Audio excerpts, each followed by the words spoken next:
हाँ जी। बच्चे पिछली वीडियो के अंदर ना हमने बैलेंस शीट को लेकर बात करी थी और एक क्वेश्चन सॉल्व करा था।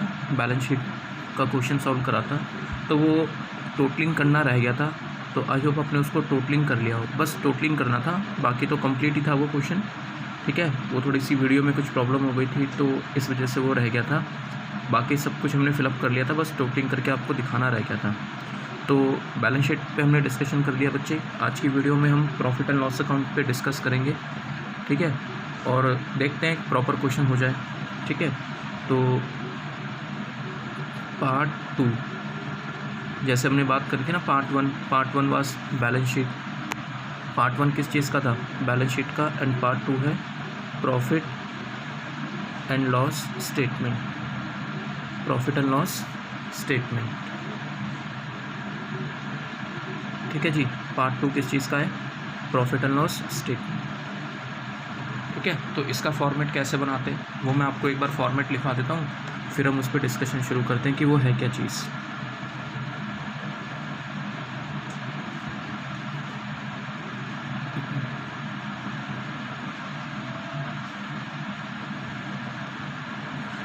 जैसे बच्चे मैंने आपको ये बात बताई थी कि प्रैक्टिकल लाइफ में बैलेंस शीट हमेशा 2 साल की प्रेजेंट होती है, करंट ईयर और previous year.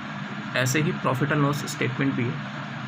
Profit and loss statement भी 2 साल का इकट्ठा प्रिंट होता है, पिछले साल का और मतलब कह लो कि करंट ईयर का और पिछले साल का, ताकि कंपैरिजन हो सके, just for the comparison purpose. ठीक है, तो लेकिन मैंने आपको पता है आपको सिर्फ करंट ईयर की अकाउंटिंग करनी है ना जी। तो आपने सिर्फ करंट ईयर की अकाउंटिंग करनी है। तो हम यहाँ पे लिखेंगे नोट नंबर,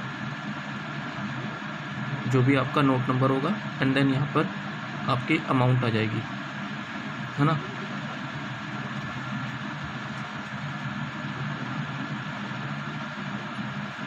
और यह आ गया आपका पर्टिकुलर्स।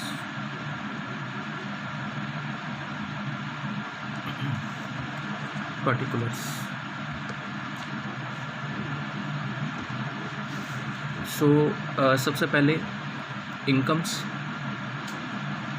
पहले हम इनकम्स को दिखाते हैं। यहाँ पे इनकम्स के अंदर हम सबसे पहले दिखाते हैं revenue from operation. Revenue from operation, revenue from operations, जिसको हम कहते हैं सेल्स। ठीक है, बाकी एक्सप्लेन अभी मैं करूँगा, पहले मैं लिख देता हूँ बस सेल्स, है ना जी। इसके अलावा अगर कोई और इनकम है तो वो आ जाएगी सेकंड, अदर इनकम।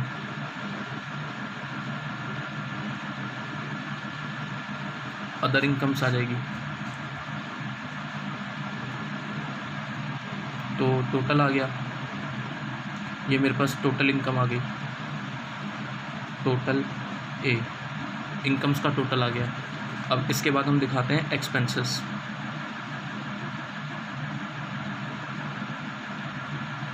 एक्सपेंसेस के अंदर हम सबसे पहले दिखाएंगे यहाँ पे परचेजेस। ठीक है, इसके बाद changes in inventory,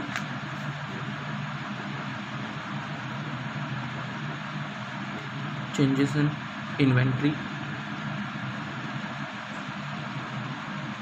changes in inventories, जिसको हम कहते हैं ओपनिंग और क्लोजिंग स्टॉक का difference. Opening stock minus closing stock, तो ओपनिंग स्टॉक और क्लोजिंग स्टॉक के डिफरेंस को हम कहते हैं चेंजेस इन इन्वेंट्री। परचेजेस आ गया, ओपनिंग क्लोजिंग स्टॉक का डिफरेंस आ गया। इसके बाद बच्चे थर्ड नंबर पर हम दिखाते हैं इसमें एम्प्लॉयज़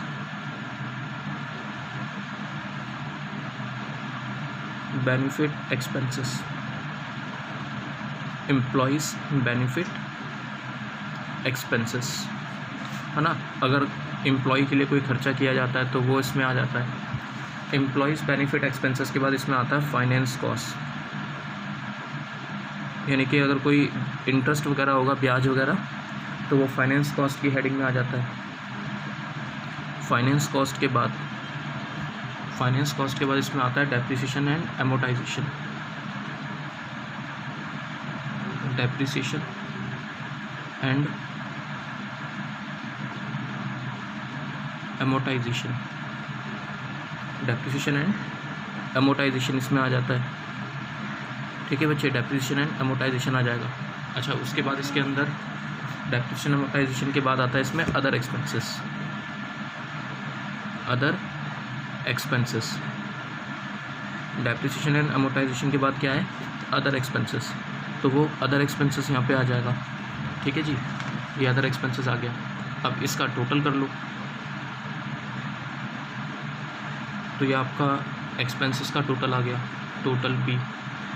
टोटल ए किस चीज़ का था, इनकम्स का टोटल, ये किस चीज़ का है, एक्सपेंसेस का टोटल।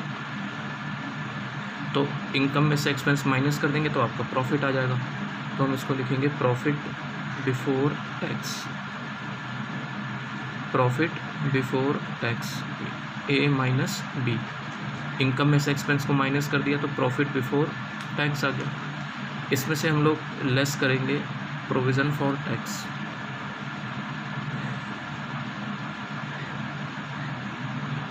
Provision for tax. तो ये प्रोविज़न फॉर टैक्स माइनस करेंगे तो आपके पास प्रॉफिट आफ्टर टैक्स आ जाएगा, प्रॉफिट आफ्टर टैक्स, ठीक है जी, ये चीज़ होती है बच्चे। तो ये आपका प्रॉफिट एंड लॉस स्टेटमेंट है, that is profit after tax, ठीक है। तो मैं इसको समझाता हूँ कि क्या क्या चीज़ें आ रही हैं इसके अंदर। वैसे तो आपको पता ही होना चाहिए, बट चलो कोई बात नहीं। देखो बच्चे, अगर मैं प्रॉफिट एंड लॉस स्टेटमेंट में इनकम साइड की बात करूं, इनकम, तो दो तरीके से इनकम आ सकती है बिज़नेस में। सुना मैंने क्या बोला, दो तरीके से इनकम आ सकती है। एक तो मेरी मेन बिज़नेस की इनकम होती है जिसको हम कहते हैं revenue from operation, revenue from operation. और रेवेन्यू फ्रॉम ऑपरेशन का मतलब होता है बच्चे, जो भी आपका मेन बिज़नेस है, यानी कि अगर आप ट्रेडर हो तो आप प्रोडक्ट को बेचोगे, मैन्युफैक्चरर हो तो भी आप प्रोडक्ट बनाकर बेचोगे। ट्रेडर का तो फ़र्क ये होता है कि वो बने बनाए सामान बेचता है, लेकिन जो मैन्युफैक्चरर होता है वो पहले गुड्स को बनाता है, फिर बनाने के बाद उसको मार्केट में सेल कर देता है, किसी होल सेलर को या किसी डिस्ट्रीब्यूटर को सेल कर देता है।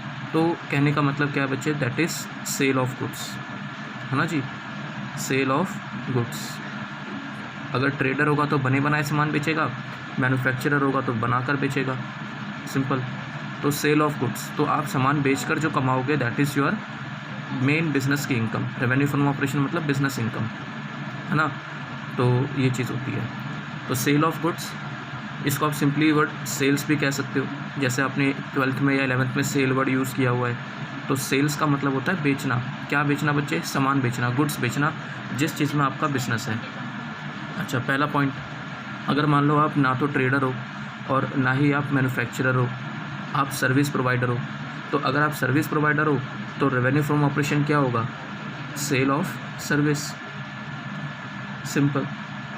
आपने सर्विसेज को बेचा और उससे जो भी कमाई की होगी वो आपका रेवेन्यू फ्रॉम ऑपरेशन है। सिंपल वर्ड में बोलूँ तो फीस, है ना। तो जितने भी प्रोफेशनल्स होते हैं, चार्टर्ड अकाउंटेंट्स हो गए, डॉक्टर्स हो गए, इंजीनियर्स हो गए, अगर इनकी खुद की फर्म है तो ये लोग अपनी सर्विसेज यानी कि कंसल्टेंसी देते हैं, जिसके बदले में ये लोग प्रोफेशनल फ़ीस चार्ज करते हैं। तो वो जो प्रोफेशनल फ़ीस इन्होंने चार्ज करी वो इनके लिए क्या है बच्चे, रेवेन्यू फ्रॉम ऑपरेशन।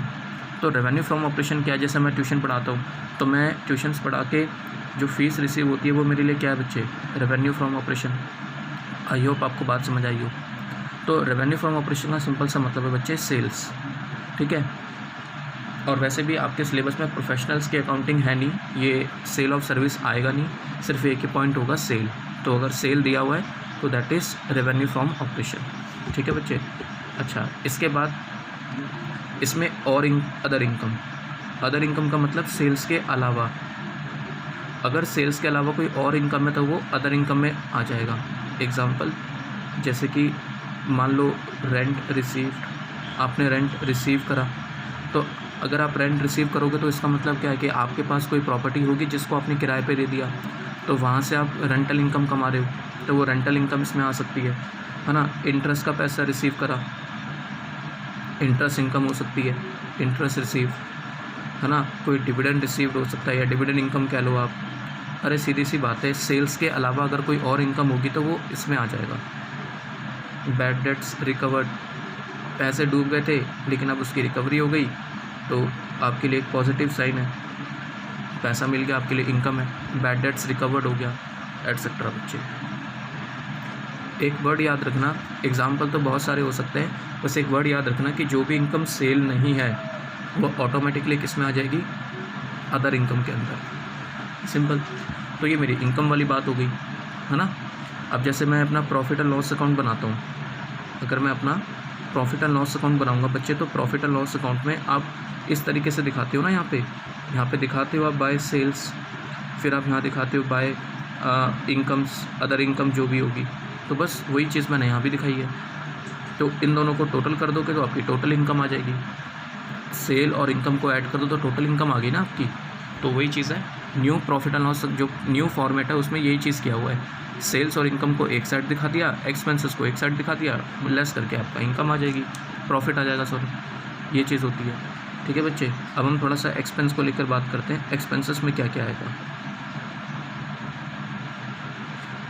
ठीक है, वैसे तो इन्होंने हेडिंग बनाई हुई है।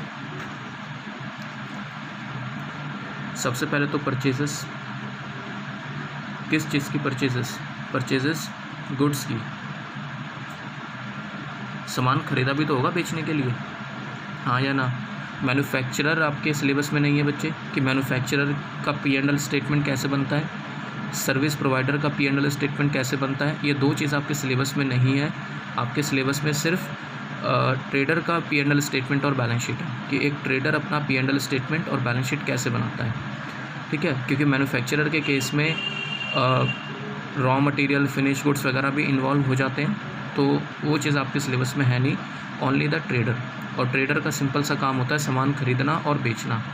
तो बेचेगा सामान तो इनकम में आ जाएगा ऊपर, रेवेन्यू फ्रॉम ऑपरेशन, लेकिन वो सामान बेचने के लिए उसने सामान खरीदा भी तो होगा, तो दैट इज़ कॉल्ड परचेजेस। समझ आई यहाँ तक बात। परचेज़ क्या चीज़ है, किस चीज़ की परचेज़ की बात कर रहा हूँ मैं, गुड्स की परचेज़। तो ये चीज़ हो गई। अच्छा, गुड्स की परचेज़ के बाद फिर हम यहाँ पे एक चीज़ और दिखाते हैं जिसको हम कहते हैं चेंजेस इन इन्वेंट्री। अब ये क्या चीज़ है ये मैं आपको एक एग्जांपल से बताता हूँ तो आपको बात ज़्यादा अच्छा समझ आएगी। Changes in inventory, simple, opening stock और क्लोजिंग स्टॉक के बीच का डिफरेंस। ओपनिंग स्टॉक और क्लोजिंग स्टॉक के बीच के डिफरेंस को हम कहते हैं चेंजेस इन इन्वेंट्री। अब जैसे ये P&L स्टेटमेंट है बच्चे, P&L अकाउंट, तो आप यहाँ दिखाते हो ना टू ओपनिंग स्टॉक, हाँ या ना। फिर आप यहाँ दिखाते हो टू परचेजेस,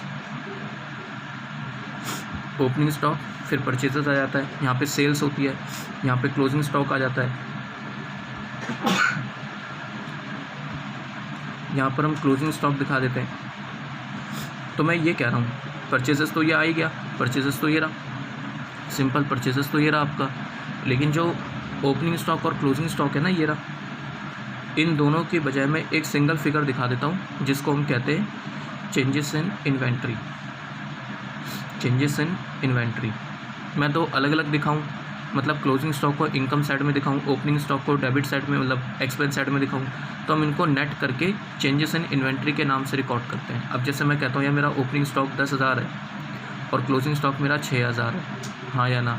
तो मैं इनकम में दिखाऊंगा 6,000, एक्सपेंस में दिखाऊंगा 10,000, तो क्यों ना मैं नेट 4,000 रुपये एक्सपेंस दिखा दूँ। भाई 10,000 रुपये ओपनिंग स्टॉक है, क्लोजिंग स्टॉक 6,000 है, तो ओपनिंग स्टॉक ज़्यादा है ना, और ओपनिंग स्टॉक एक्सपेंस के नेचर का होता है। P&L अकाउंट में डेबिट साइड आता है ना, तो प्रॉफिट निकालते टाइम इसको माइनस करते हैं हम लोग, तो ये एक्सपेंस की नेचर का होता है। तो मैं ये कह सकता हूँ कि नेट 4,000 रुपये दिखा दो आप एक्सपेंस साइड में, हाँ या ना।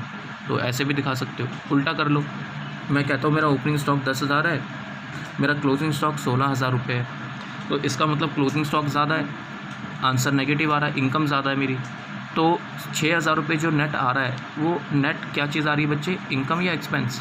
वो इनकम आ रही है, क्योंकि क्लोजिंग स्टॉक हम क्रेडिट साइड में दिखाते हैं और प्रॉफिट निकालते टाइम हम इनको ऐड करते हैं। तो यहाँ 16,000 रुपये ऐड होगा, 10,000 रुपये यहाँ माइनस होगा, तो क्यों ना मैं नेट 6,000 रुपये कर दूँ। तो नेट 6,000 रुपये आपको इनकम साइड में नहीं दिखाना, आपको एक्सपेंस में से लेस करके दिखाना है। मतलब क्या है इसका मतलब, मैं बताता हूँ। देखो जैसे मैंने आपको ये बताया चेंजेस इन इन्वेंट्री, अगर opening stock minus closing stock, मैं यहाँ लिखता हूँ 10,000, ओपनिंग स्टॉक मान लो 10,000 है, क्लोजिंग स्टॉक है 6000, तो मैं नेट 4000 रुपये यहाँ दिखा दूँगा, प्लस में आएगा वो।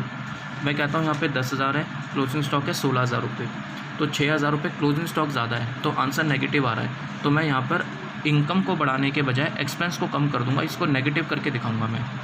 समझे मैंने क्या बोला? अगर क्लोजिंग स्टॉक ज़्यादा है तो मैं उसको लेस करके दिखाऊँगा, यहाँ पर जो भी डिफरेंस आएगा उसको लेस करके दिखाएंगे। तो इसका मतलब मैं ये कह सकता हूँ कि ये प्लस और माइनस कुछ भी हो सकता है, ठीक है ना बच्चे। बाकी क्वेश्चन करेंगे तो मैं आपको और अच्छे से बात बताऊँगा। वैसे तो अभी समझ में आ जाना चाहिए, इतना कोई कॉम्प्लिकेटेड है नहीं है। तो ये चीज़ होगी बच्चे, चेंजेस इन इन्वेंट्री। अच्छा, इसके बाद इसके अंदर और क्या चीज़ आती है बच्चे? चेंजेस इन इन्वेंट्री के बाद फिर मैंने आपको एक फ़िगर और दिखाई, इसमें आती है एम्प्लॉयज़ बेनिफिट एक्सपेंसेस। अगर कंपनी अपने एम्प्लॉयज़ के लिए या बिज़नेस जो है अपने एम्प्लॉयज़ के लिए कोई भी खर्चा करता है तो उसको हम एम्प्लॉयज़ बेनिफिट एक्सपेंसेस के अंदर दिखाते हैं, ठीक है। पहले तो क्या था, पुराने P&L अकाउंट में ये जो जिस तरीके से आपको ये दिया हुआ है ये वाला, इसमें तो क्या होता है कि हम जितने खर्चे होते हैं मेरे, मैं सारे खर्चे एक साइड में दिखा देता हूँ, हाँ या ना भाई, सारे खर्चे यहीं तो आते हैं चाहे वो कोई भी हो। तो लेकिन अब क्या करना है बच्चे, जो खर्चे आपने अपने एम्प्लॉयज़ के लिए करे होंगे तो वो खर्चे एम्प्लॉयज़ के लिए अगर आपने कोई खर्चा किया है तो वो एम्प्लॉयज़ बेनिफिट एक्सपेंसेस की हेडिंग में आएगा। जैसे कि एग्ज़ाम्पल अगर मैं आपसे बोलूँ, एग्ज़ाम्पल में वेजेस हो सकता है, यहाँ पे वेजेस आ सकता है, वेजेस हम अपने वर्कर्स को देते हैं, सैलरी आ सकती है ना, डायरेक्टर्स की रेम्यूनरेशन आ सकती है, अगर हम अपने डायरेक्टर से मैनेजर को कोई पेमेंट करते हैं वो इसमें आ सकता है। वे डायरेक्टर जो है कंपनी के एम्प्लॉयज़ ही तो होते हैं, टॉप लेवल एम्प्लॉयज़ होते हैं, तो कंपनी की तरफ से उनको पेमेंट करी जाती है। ये बात मैंने आपको पहले लेक्चर में बताई थी कि डायरेक्टर्स को मैनेजर्स को कितना अमाउंट पे होगा ये कंपनीज एक्ट डिसाइड करता है, ठीक है। मैनेजरियल रेम्यूनरेशन तो है तो कंपनी के लिए एम्प्लॉयज़ ही ना, तो अगर आपको क्वेश्चन में दे रखा है, कैलकुलेट करके ऑलरेडी दे रखा होगा, तो आप उसको किस में दिखाओगे? एम्प्लॉयज़ बेनिफिट एक्सपेंसेस में। अब जैसे आपने एक चीज़ और स्टडी करा होगा कि एम्प्लॉयर अपने एम्प्लॉय के नाम पर कुछ पैसा प्रोविडेंट फंड में जमा कराते हैं, तो एम्प्लॉयर कॉन्ट्रीब्यूशन, एम्प्लॉय का कॉन्ट्रीब्यूशन नहीं, एम्प्लॉयर का, employer contribution to provident fund, ESI etcetera, कुछ भी हो सकता है वो। तो अगर कंपनी अपने एम्प्लॉयज़ के लिए कोई खर्चा करती है, एम्प्लॉयज़ के लिए, वर्कर्स के लिए, है ना, चाहे वो टॉप लेवल एम्प्लॉयज़ हो या वो मिडिल लेवल एम्प्लॉयज़ हो या फिर वो लोअर लेवल एम्प्लॉयज़ हो, कोई भी खर्चा एम्प्लॉयज़ बेनिफिट, एम्प्लॉय के बेनिफिट के लिए अगर कोई भी खर्चा किया जाता है तो बच्चे वो एम्प्लॉयज़ बेनिफिट एक्सपेंसेस में दिखाते हैं। सेपरेटली हेडिंग बनाई हुई है एम्प्लॉयज़ बेनिफिट एक्सपेंसेस को लेकर, ठीक है ना। तो ये चीज़ें इसमें आ सकती हैं। तो एम्प्लॉयज़ बेनिफिट एक्सपेंसेस, सीधी सी बात ध्यान रखना, एम्प्लॉयज़ के लिए एम्प्लॉयर अगर कोई भी खर्चा करता है, ठीक है, मेडिकल इंश्योरेंस करवाता है एम्प्लॉयर अपने एम्प्लॉय के लिए, तो वो खर्चा इसमें आ सकता है, ठीक है। बस एक बात ध्यान रखना, एम्प्लॉय के लिए होना चाहिए वो खर्चा। अच्छा, एम्प्लॉयज़ बेनिफिट एक्सपेंसेस के बाद इसके अंदर क्या आता है बच्चे? Finance cost. इसमें क्या आ जाती है? Finance cost. अच्छा, फाइनेंस कॉस्ट में क्या आ गया? ब्याज आ गया, इंटरेस्ट वगैरह आ गया। अगर आपने कोई इंटरेस्ट पे करा है तो वो इंटरेस्ट इसमें आ जाएगा, है ना। फाइनेंस नेचर का कोई खर्चा होगा वो इसमें आ जाता है, इंटरेस्ट एक्सपेंस आ जाता है। अच्छा, उसके अलावा फाइनेंस कॉस्ट के बाद था बच्चे इसमें डेप्रिसिएशन। फाइनेंस कॉस्ट के बाद क्या था? Depreciation and amortisation. तो डेप्रिसिएशन एंड एमोटाइजेशन इसमें क्या आ जाएगा? अरे भाई सीधी सी बात है, आप अपने फिक्स एसेट के ऊपर कोई भी डेप्रिसिएशन चार्ज करोगे तो वो प्रॉफिट एंड लॉस स्टेटमेंट में भी तो आता है, एक्चुअली आता ही P&L स्टेटमेंट में। भाई एक बात बताओ, डेप्रिसिएशन क्या होता है? मेरा एसेट का वो हिस्सा जो हम यूज़ कर चुके हैं, तो जो एसेट हम यूज़ कर चुके हैं उसको डेप्रिसिएशन कहते हैं। तो वो डेप्रिसिएशन P&L स्टेटमेंट में आता है। तो P&L में कहाँ पे? डेप्रिसिएशन एंड अमोटाइजेशन की हेडिंग में। डेप्रिसिएशन वर्ड यूज़ करते हैं टेंजिबल एसेट के लिए, डेप्रिसिएशन हम किसके लिए यूज़ करते हैं? टेंजिबल एसेट के लिए। और एमोटाइजेशन हम वर्ड यूज़ करते हैं बच्चे इनटेंजिबल एसेट्स के लिए, इनटेंजिबल एसेट के लिए। ठीक है। तो अगर इंटेंजिबल एसेट की वैल्यू में कोई कमी आ रही है तो उसको हम एमोटाइजेशन के नाम से डेप्रिसिएशन एंड एमोटाइजेशन की हेडिंग में दिखाते हैं, ठीक है ना, यहाँ तक बात। तो ये चीज़ होती है। अच्छा, उसके बाद फिर आता है मेरे पास other income, other expense, sorry income नहीं, अदर एक्सपेंसेस।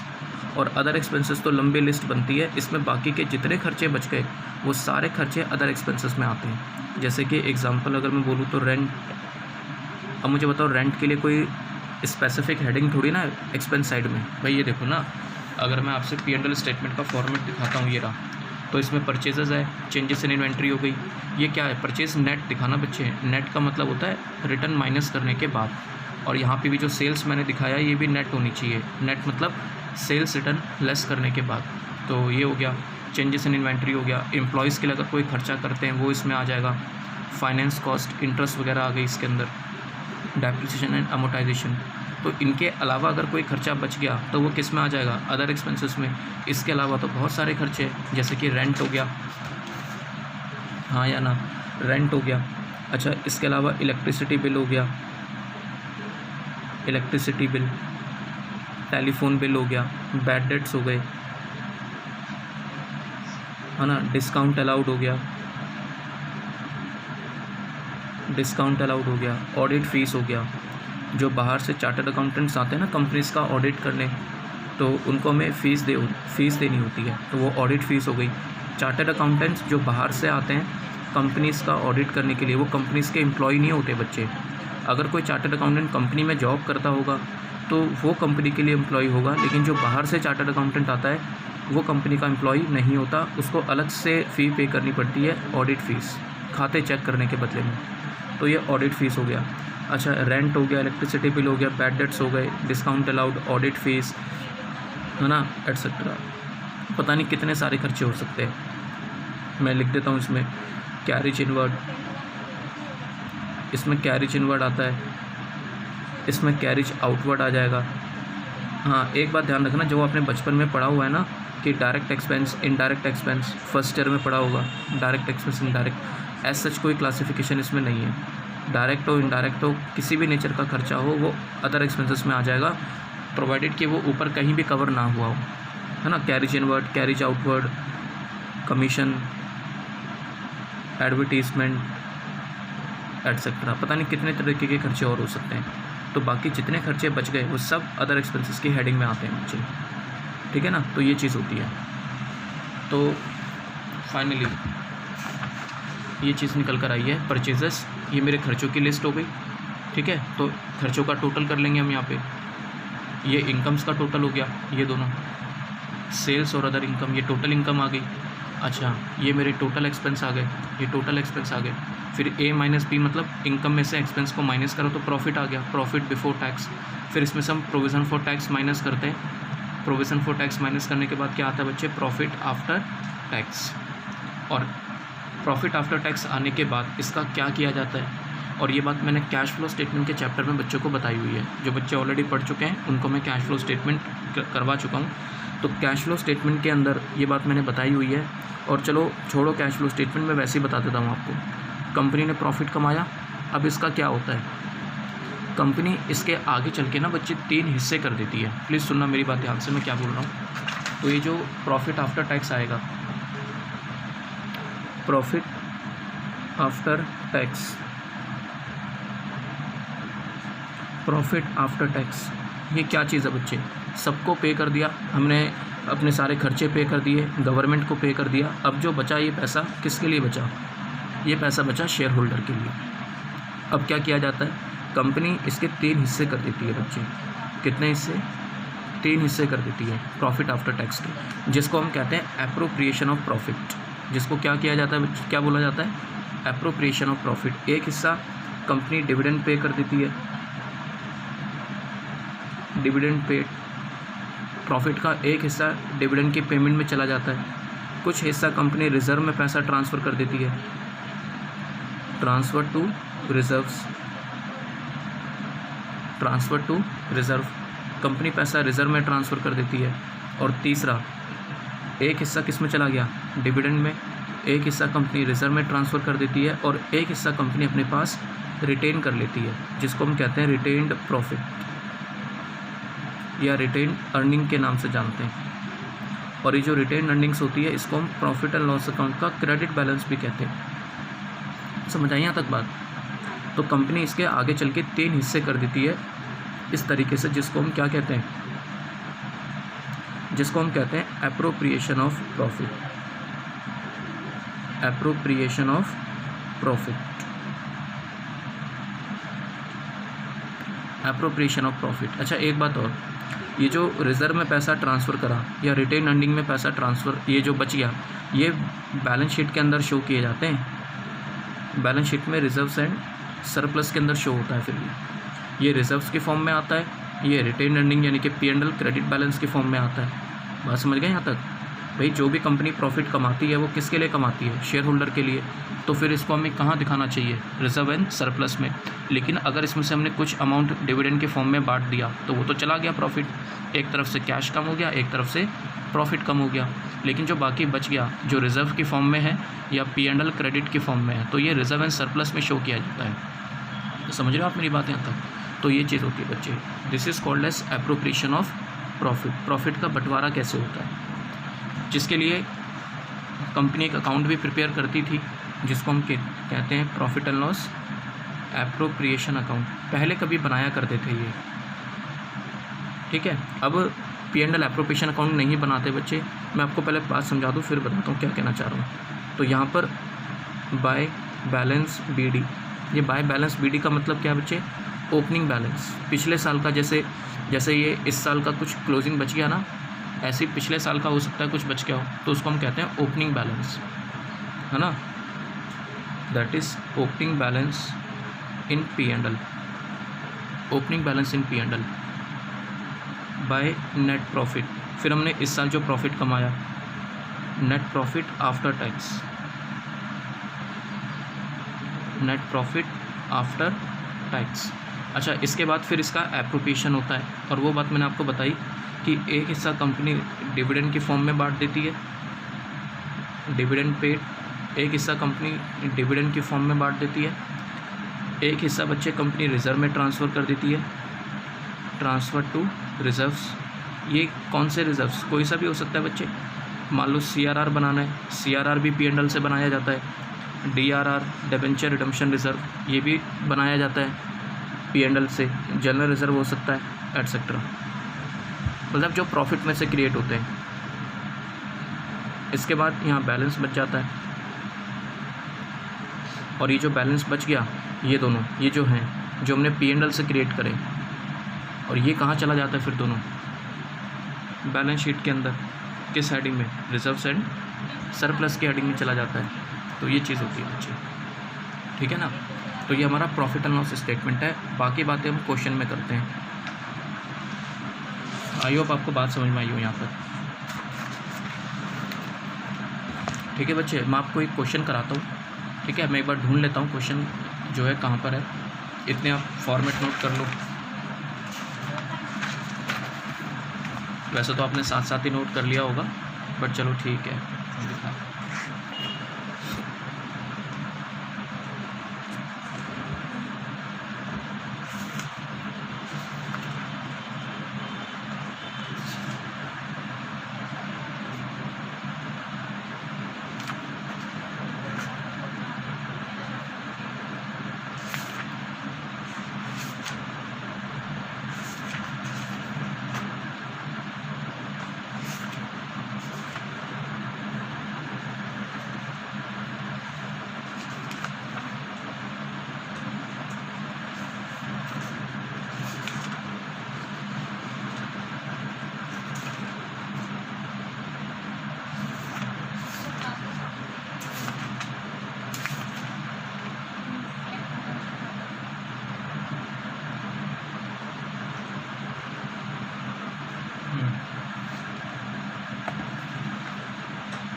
बच्चे मैंने आपको जो नोट्स दिए हैं ना, उस नोट्स के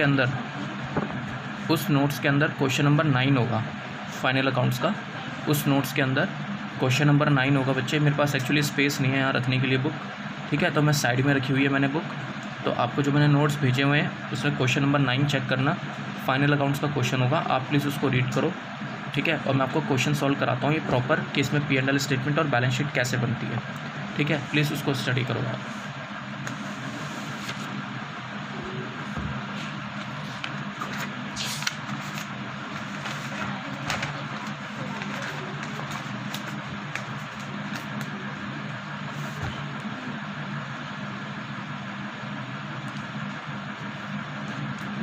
नंबरिंग बच्चे आप चेक कर लेना, क्वेश्चन नंबर 9 होगा उसमें नंबरिंग वाइज, ठीक है। तो मैं आपको क्वेश्चन सॉल्व कराता हूँ कि कैसे सॉल्व होगा।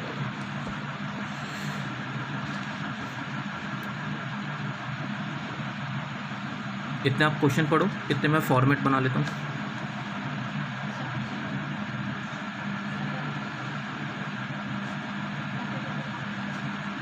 Profit and loss statement, profit and loss statement. और आपको अगर एक क्वेश्चन समझ आ गया तो सारे क्वेश्चन बच्चे एक ही पैटर्न पे चलते हैं, क्योंकि P&L अकाउंट वही चीज़ है जो आपने 11th और 12th में पढ़ा है। बस फ़र्क ये है कि यहाँ पर हम कंपनीज़ के लिए प्रिपेयर कर रहे हैं, वहाँ पर हमने सोल प्रोप्राइटर और पार्टनरशिप फर्म के लिए प्रिपेयर करा था। थोड़ी सी प्रेजेंटेशन चेंज हो रही है बस, और कुछ नहीं है।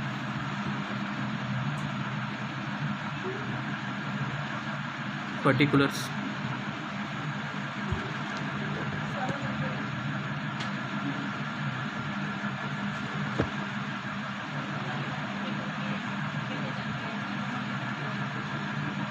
ये नोट नंबर आ जाएगा, नोट नंबर, ठीक है। और इसके बाद फिर यहाँ पे अमाउंट रुपीज़ में। तो सबसे पहले हम क्या दिखाएंगे बच्चे यहाँ पे, इनकम्स,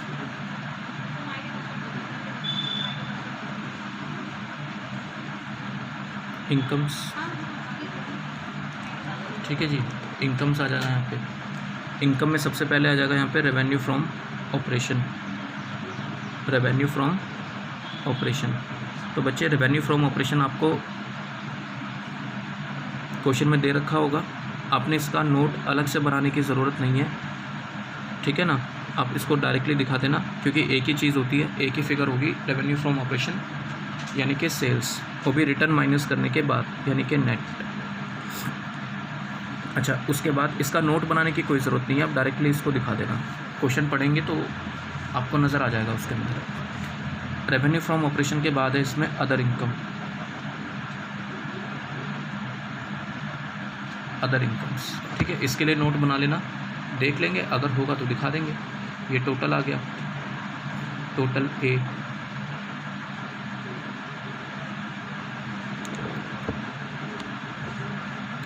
इसके बाद एक्सपेंसेस,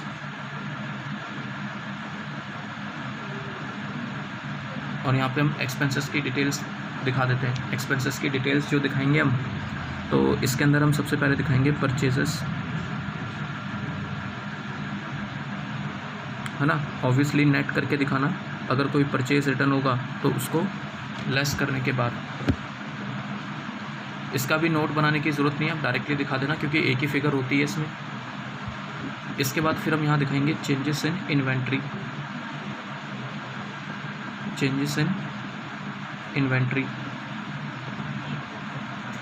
और चेंजेस इन इन्वेंट्री का मतलब होता है बच्चे opening stock minus opening stock minus closing stock, है ना। इसका भी नोट बनाने की ज़रूरत नहीं है, एक ही फिगर होगी ये भी। अब ओपनिंग क्लोजिंग स्टॉक सीधा लेस करके दिखा देना, ठीक है। अच्छा, उसके बाद employees benefit expenses, double E का मतलब यहाँ पे एम्प्लॉय है बच्चे, employees benefit expenses.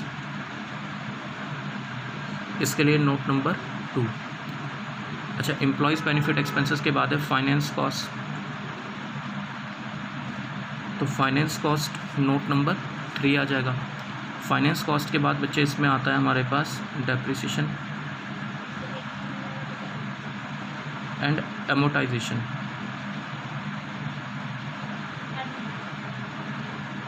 Depreciation and amortisation note number 4, ठीक है। और इसके बाद आता है इसमें अदर एक्सपेंसेस, और अदर एक्सपेंसेस के लिए नोट नंबर 5, है ना। और इसका हम टोटल कर लेंगे, टोटल बी, ठीक है जी, टोटल बी। यहाँ लिखेंगे हम profit before tax, profit before tax, ठीक है जी। तो ए माइनस बी, तो प्रॉफिट बिफोर टैक्स आ गया। इसमें से हम लेस करेंगे provision for tax, provision for tax, और प्रोविज़न फॉर टैक्स लेस करने के बाद क्या बचता है हमारे पास, profit after tax, profit after tax, ठीक है ना। प्रॉफिट बिफोर टैक्स, इसमें से हम लेस कर देंगे प्रोविज़न फॉर टैक्स, तो प्रॉफिट आफ्टर टैक्स आपके पास आ जाएगा, ठीक है। ये मेरा P&L का फॉर्मेट हो गया। अब हम बैलेंस शीट का भी फॉर्मेट प्रिपेयर कर ही लेते हैं।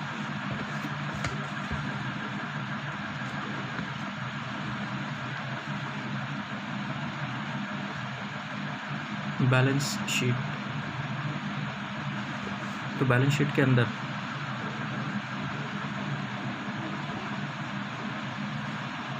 uh, 31 मार्च 2017 एज ऑन 31 मार्च 2017 वो इसमें आ जाएगा।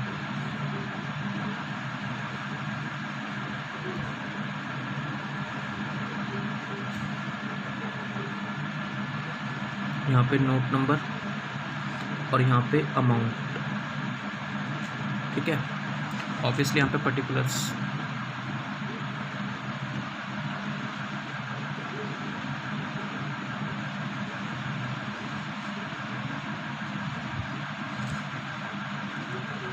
बैलेंस शीट पर्टिकुलर्स आ गया। इसमें हम सबसे पहले क्या दिखाते हैं बच्चे, इक्विटीज़ एंड लायबिलिटीज़। ये लायबिलिटी साइड की हेडिंग है, equities and liabilities.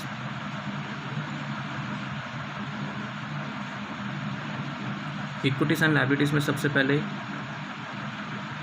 Share holder funds. अच्छा, शेयर होल्डर फंड के अंदर भी सबसे पहले हम क्या दिखाते हैं बच्चे, शेयर कैपिटल।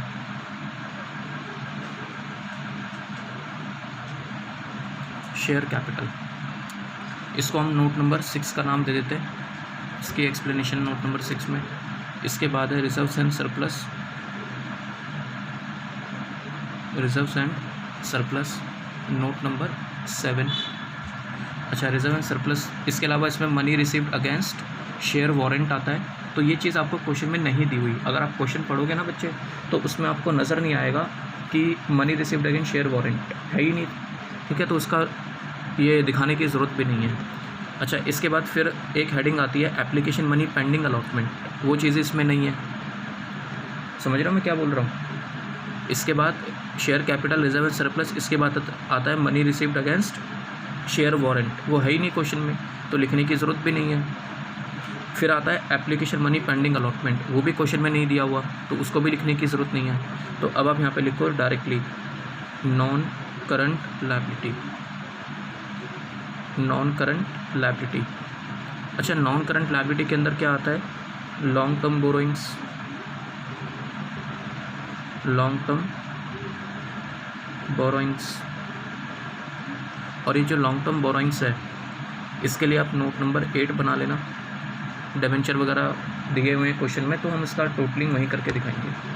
अच्छा बच्चे, लॉन्ग टर्म बोरोइंग्स के बाद इसमें आता है डेफर्ड टैक्स लायबिलिटी। तो डेफर्ड टैक्स लायबिलिटी क्वेश्चन में नहीं दिया हुआ, प्लीज़ पिछली वीडियो रिवाइज कर लेना, उसमें होगा, सारी बात मैंने बताई हुई है आपको। तो डेफर्ड टैक्स लायबिलिटी, तो वो तो है ही नहीं क्वेश्चन में, आप पढ़ लो, क्वेश्चन में है ही नहीं कहीं पे भी। अच्छा, डेफर्ड टैक्स लायबिलिटी के बाद आता है बच्चे लॉन्ग टर्म प्रोविज़न। अगर मैं क्वेश्चन पढ़ूँ, मैंने दोनों पढ़ लिया क्वेश्चन, तो वो भी चीज़ आपको क्वेश्चन में नहीं दिया हुआ, समझ रहे हो। लॉन्ग टर्म प्रोविज़न भी क्वेश्चन में नहीं दिया हुआ। और फिर उसके बाद इसमें आता है अदर नॉन करंट लायबिलिटी।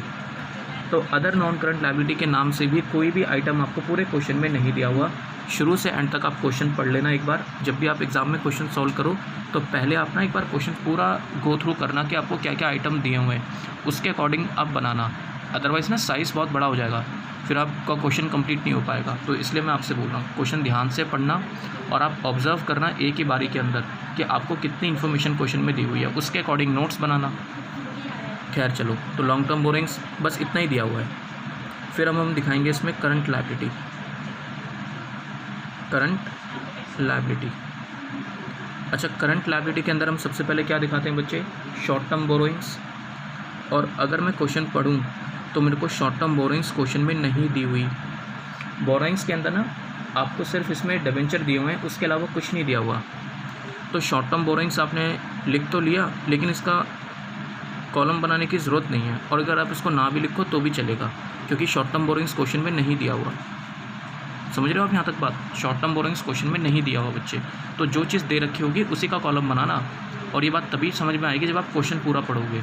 अब शुरू में पहले नोट्स बनाने लग जाओगे तो दिक्कत आ जाएगी, फिर तो आप सारे नोट्स बना लोगे। समझ रहे हो? तो आप क्वेश्चन एक बार ढंग से स्टडी करना, उसके अकॉर्डिंग चलना। ट्रेड पेबल्स, ये तो क्वेश्चन में दिया हुआ है, इसमें क्रेडिटर्स वगैरह दिए हुए हैं, तो आप उसका कॉलम तो बनाओगे। Trade payables note number 9, trade payables note number 9। अच्छा, ट्रेड पेबल्स के बाद इसमें आता है आपका अदर करंट लायबिलिटी। इसका कॉलम बना लेना, क्योंकि इसमें कुछ खर्चे आउटस्टैंडिंग वगैरह भी बता ही रहा है। Other current liability note number 10। अच्छा, इसके बाद है इसमें बच्चे शॉर्ट टर्म प्रोविज़न, और ये जो शॉर्ट टर्म प्रोविज़न है दैट इज़ नोट नंबर 11। तो ये चीज़ आ जाएगी, इसका आप टोटल कर लो। ये मेरी टोटल लायबिलिटी साइड आ गई है ना। अब एसेट साइड का भी बना ही लो। तो सबसे पहले हम यहाँ पे लिखेंगे एसेट साइड में एसेट्स,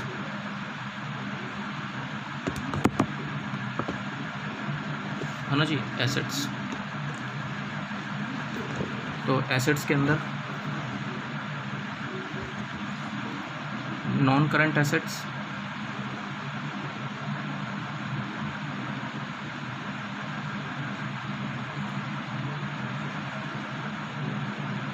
नॉन करंट एसेट्स के अंदर प्रॉपर्टी, प्लांट एंड इक्विपमेंट।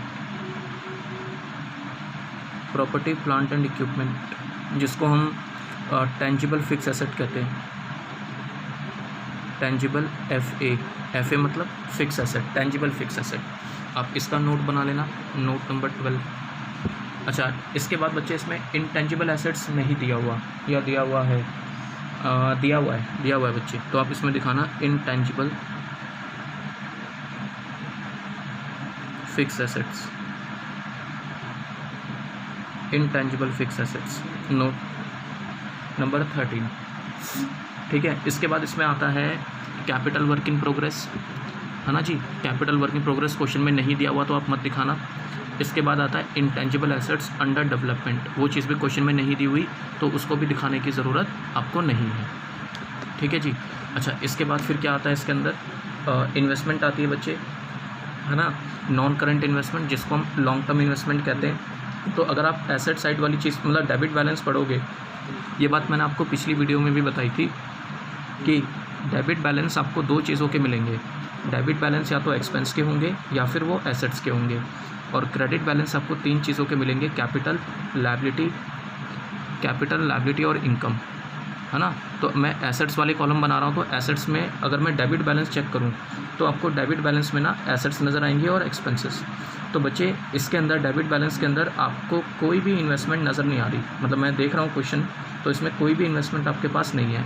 तो आप लॉन्ग टर्म इन्वेस्टमेंट का कॉलम बनाओ ना बनाओ आपकी मर्ज़ी। अच्छा, उसके बाद है long term loans and advances, वो चीज़ भी इसमें नहीं दिया हुआ। अगर आप क्वेश्चन में लिख देता हूँ, लेकिन उसका बनाने की ज़रूरत नहीं पड़ेगी आपको, है ना जी। इसको हम यहाँ लिख देते हैं non current investment, non current investment, जिसको हम लॉन्ग टर्म इन्वेस्टमेंट कहते हैं।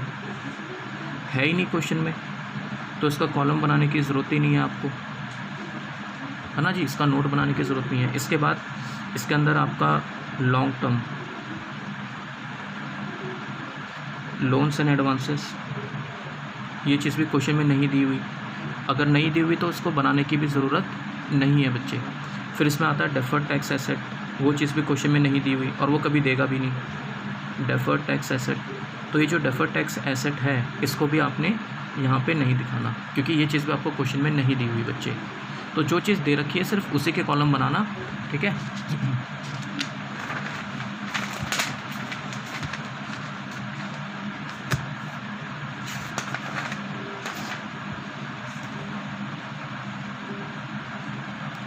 अच्छा, और क्या क्या चीज़ें आती हैं एसेट साइड में? अदर नॉन करंट एसेट्स, वो मैं दिखा देता हूँ क्योंकि इसमें एक आइटम दिया हुआ है उसका।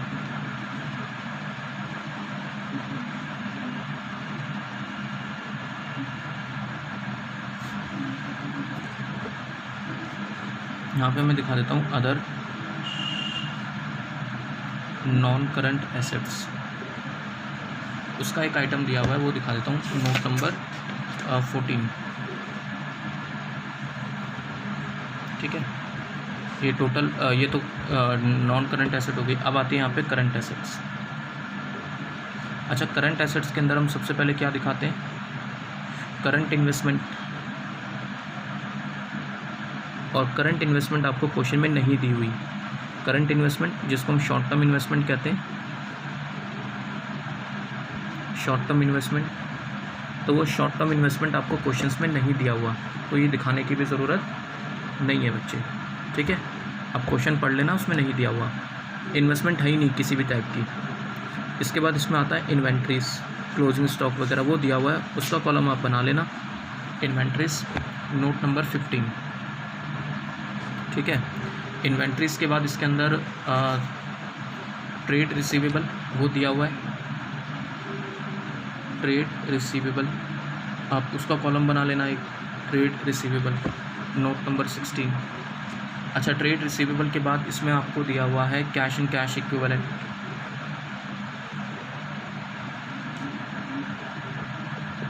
Cash and cash equivalent note number 17। अच्छा, कैश एंड कैश इक्विवेलेंट के बाद इसमें मैं दिखाऊंगा और क्या चीज़ें आती हैं ऐसे P&L स्टेटमेंट, इसमें बैलेंस शीट में, करंट एसेट्स में। Short term loans and advances आता है बच्चे, बट वो नहीं दिया हुआ क्वेश्चन में, तो वो दिखाने की ज़रूरत नहीं है, ये शॉर्ट टर्म है ना। अब मैं इसमें सीधा अदर करंट एसेट्स दिखा देता हूँ। तो नोट नंबर 18, ठीक है ना, ये टोटल हो जाएगा बच्चे। इसके अंदर और भी बहुत सारी चीज़ें आती, इसमें एक चीज़ और आती है ना, short term loans and advances, तो वो मैंने दिखाया नहीं क्योंकि वो क्वेश्चन में नहीं दिया हुआ, तो मैंने वो चीज़ें दिखाई हैं जो दिया हुआ है क्वेश्चंस के अंदर, ठीक है। तो चलो 18 नोट्स बनाने हैं आपने, इसलिए टाइम कंज्यूमिंग क्वेश्चंस है, तो आराम से करना आप। मैं ज़रा नोट बना लूँ।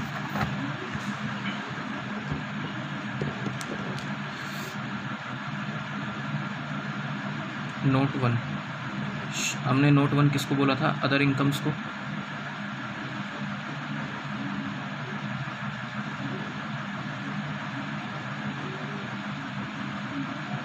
अदर इनकम नोट नंबर 2,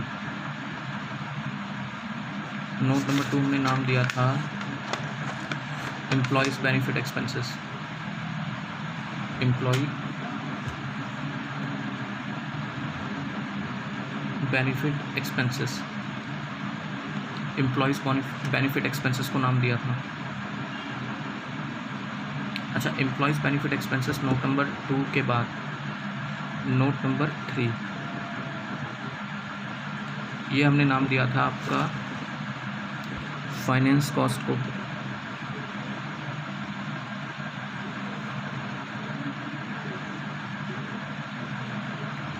अच्छा, नोट नंबर 3 फाइनेंस कॉस्ट के बाद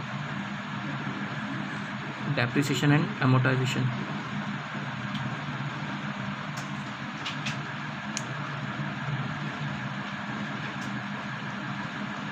depreciation and amortisation note number 4।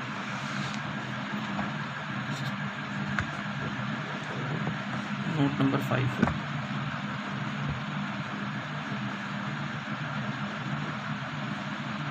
Note number 5। और ये नोट नंबर 5 किस चीज़ का है? अदर एक्सपेंसेस का।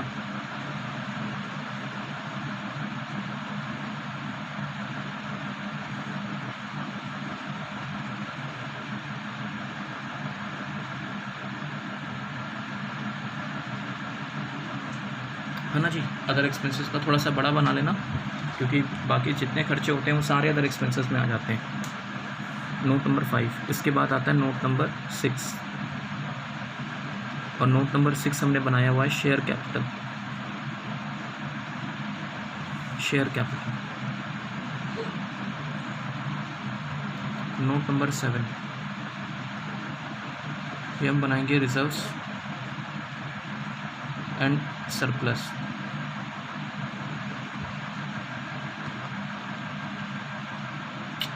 पेन ख़त्म हो गया।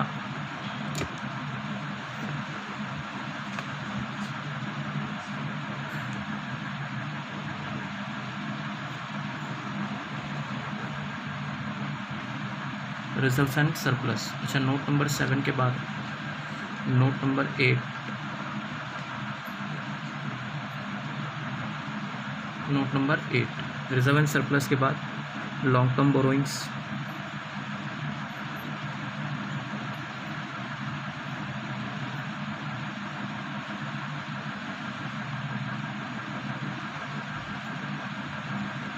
Note number 9। ये नोट नंबर 9 हमने किस चीज़ का बनाया था, मैं देख लेता हूँ एक बार। नोट नंबर 9 हमने बनाया था trade payable. Note number 9 was trade payable.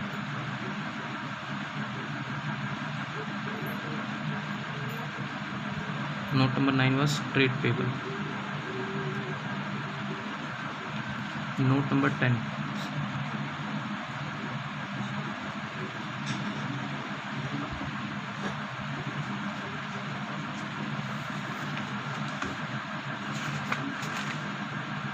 Other current liability. Note number 10 other current liability.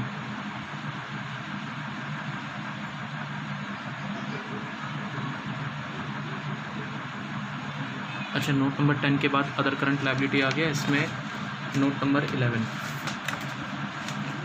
और नोट नंबर 11 आप बनाओगे short term provision. Note number 11 note number 11 इसमें आ जाएगा आपका short term provision.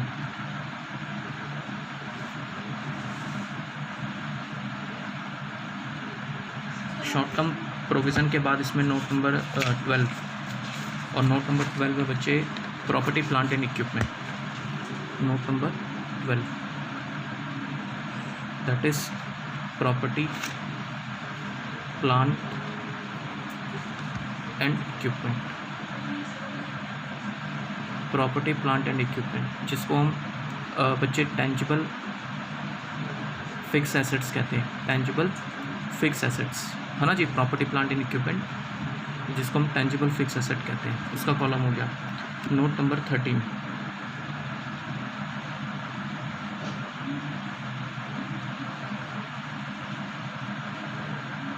Intangible fix assets.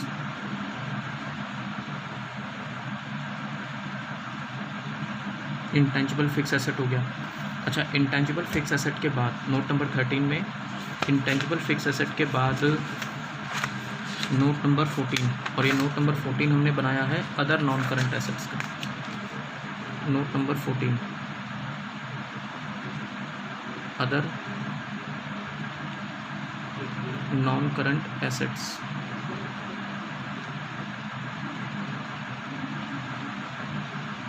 Other non current assets. अच्छा, other non current asset 14 बन गया। Note number 15 note number 15 note number 15 में आ रहा है इन्वेंट्रीज।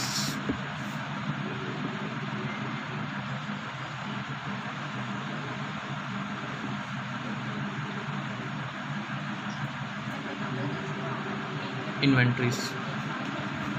अच्छा, note number 16, note number 16 inventories के बाद हमने किसका बनाया था? Cash and cash equivalent. Note number 16 cash and cash equivalent. और एक नोट नंबर 17,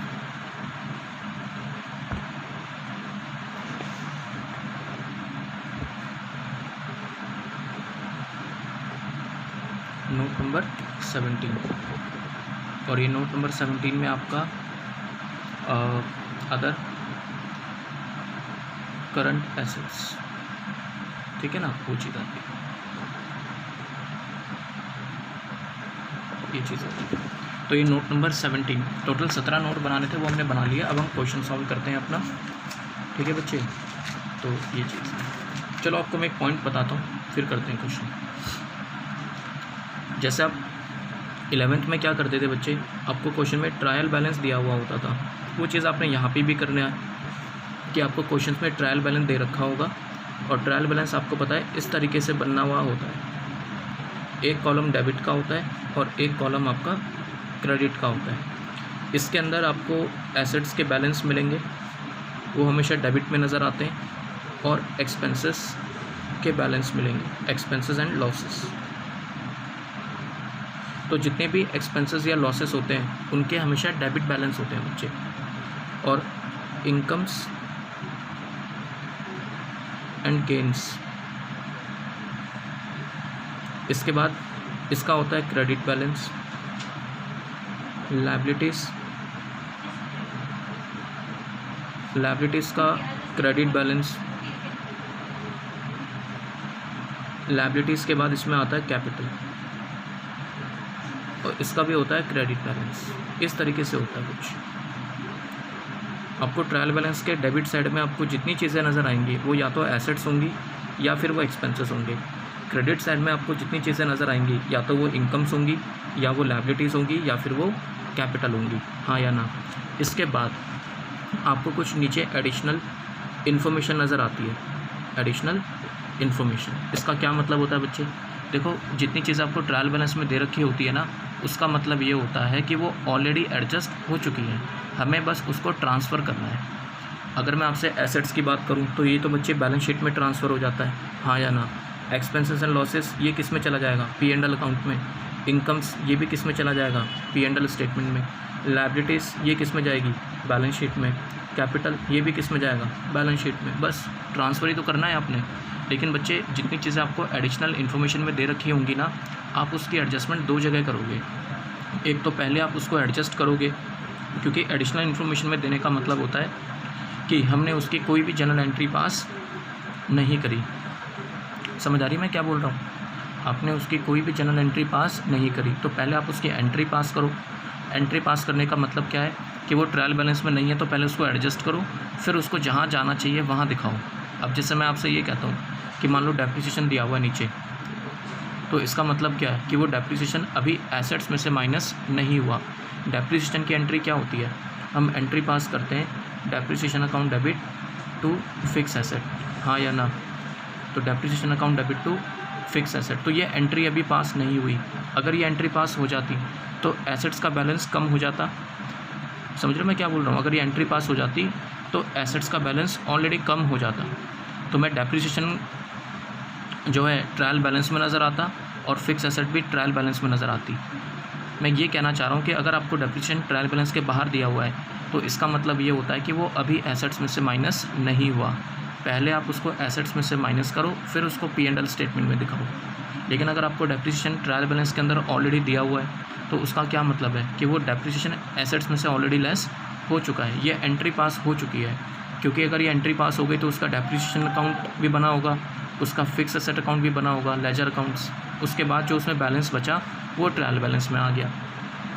आई होप आपको बात समझ आ रही हो कि जितनी चीज़ें आपको एडिशनल इन्फॉर्मेशन में दे रखी हैं वो दो जगह जाती हैं, और जितनी चीज़ें आपको ट्रायल बैलेंस के अंदर दे रखी होंगी वो सिर्फ एक जगह जाती हैं। ठीक है ना? ये बात आपको 11th से पता होनी चाहिए। वैसे 11th में ये बात हम डिस्कस कर लेते हैं। खैर चलो, अब हम क्वेश्चन सॉल्व करते हैं फाइनली। हाँ जी, एक एक करके क्वेश्चन पढ़ते हैं और जो चीज़ जहाँ जानी चाहिए वो मैं वहाँ नोट्स में दिखाता रहूँगा, है ना। तो ये चीज़ है बच्चे। सबसे पहले आपको डेप्रिसिएशन प्लांट के एडिशन, और हाँ, क्वेश्चन हमेशा एडिशनल इन्फॉर्मेशन से सॉल्व करना बच्चे, एडिशनल इन्फॉर्मेशन, ठीक है। तो सबसे पहली जो एडिशनल इन्फॉर्मेशन आपको दी हुई है वो डेप्रिसिएशन है। कहता है डेप्रिसिएशन लगाओ प्लांट के ऊपर 15%। अब आप ये देखो कि प्लांट कितने का दिया हुआ है आपको। तो अगर आप देखोगे बच्चे तो 33 लाख रुपीज़ का प्लांट दिया हुआ है, डेबिट बैलेंस में दिया हुआ है। क्वेश्चन नंबर 9 है, ठीक है, जो मैंने आपको नोट्स सेंड किए हुए हैं। तो प्लांट की वैल्यू 33 लाख रुपीज़ दी हुई है। तो अब मुझे बताओ प्लांट कहाँ पे आता है? फिक्स एसेट, हाँ या ना? टेंजिबल फिक्स एसेट में आता है। और टेंजिबल फिक्स एसेट के लिए हमने नोट नंबर बनाया था, नोट नंबर 12, ये रहा बनाया था। तो आप इसमें दिखाना, आप यहाँ दिखाना प्लांट, और इनर कॉलम में दिखाना 33 लाख, और मैं इसमें से लेस करूँगा डेप्रिसिएशन। आपको ट्रायल बैलेंस के बाहर दिया हुआ है ना, तो पहले आप यहाँ से लेस करोगे और फिर इसको लेस करके कहाँ लेके जाओगे? प्रॉफिट एंड लॉस के स्टेटमेंट में। तो ये 33 लाख, इसका 15%, तो ये आता है 4,95,000, 4,95,000 लेस करके बैलेंस कितना बच गया? 33 लाख माइनस 4,95,000, तो बच्चे ये बचा 28,05,000, ठीक। और ये जो 4,95,000 है डेप्रिसिएशन, ये P&L स्टेटमेंट में भी जाएगा। अच्छा, P&L स्टेटमेंट में कहाँ जाएगा? ये रहा प्रॉफिट एंड लॉस अकाउंट आपका। तो प्रॉफिट एंड लॉस अकाउंट में कहाँ जाएगा बच्चे? Depreciation and amortisation. इसके लिए हमने नोट नंबर 4 बनाया हुआ है, तो उसको नोट नंबर 4 में दिखाना आप।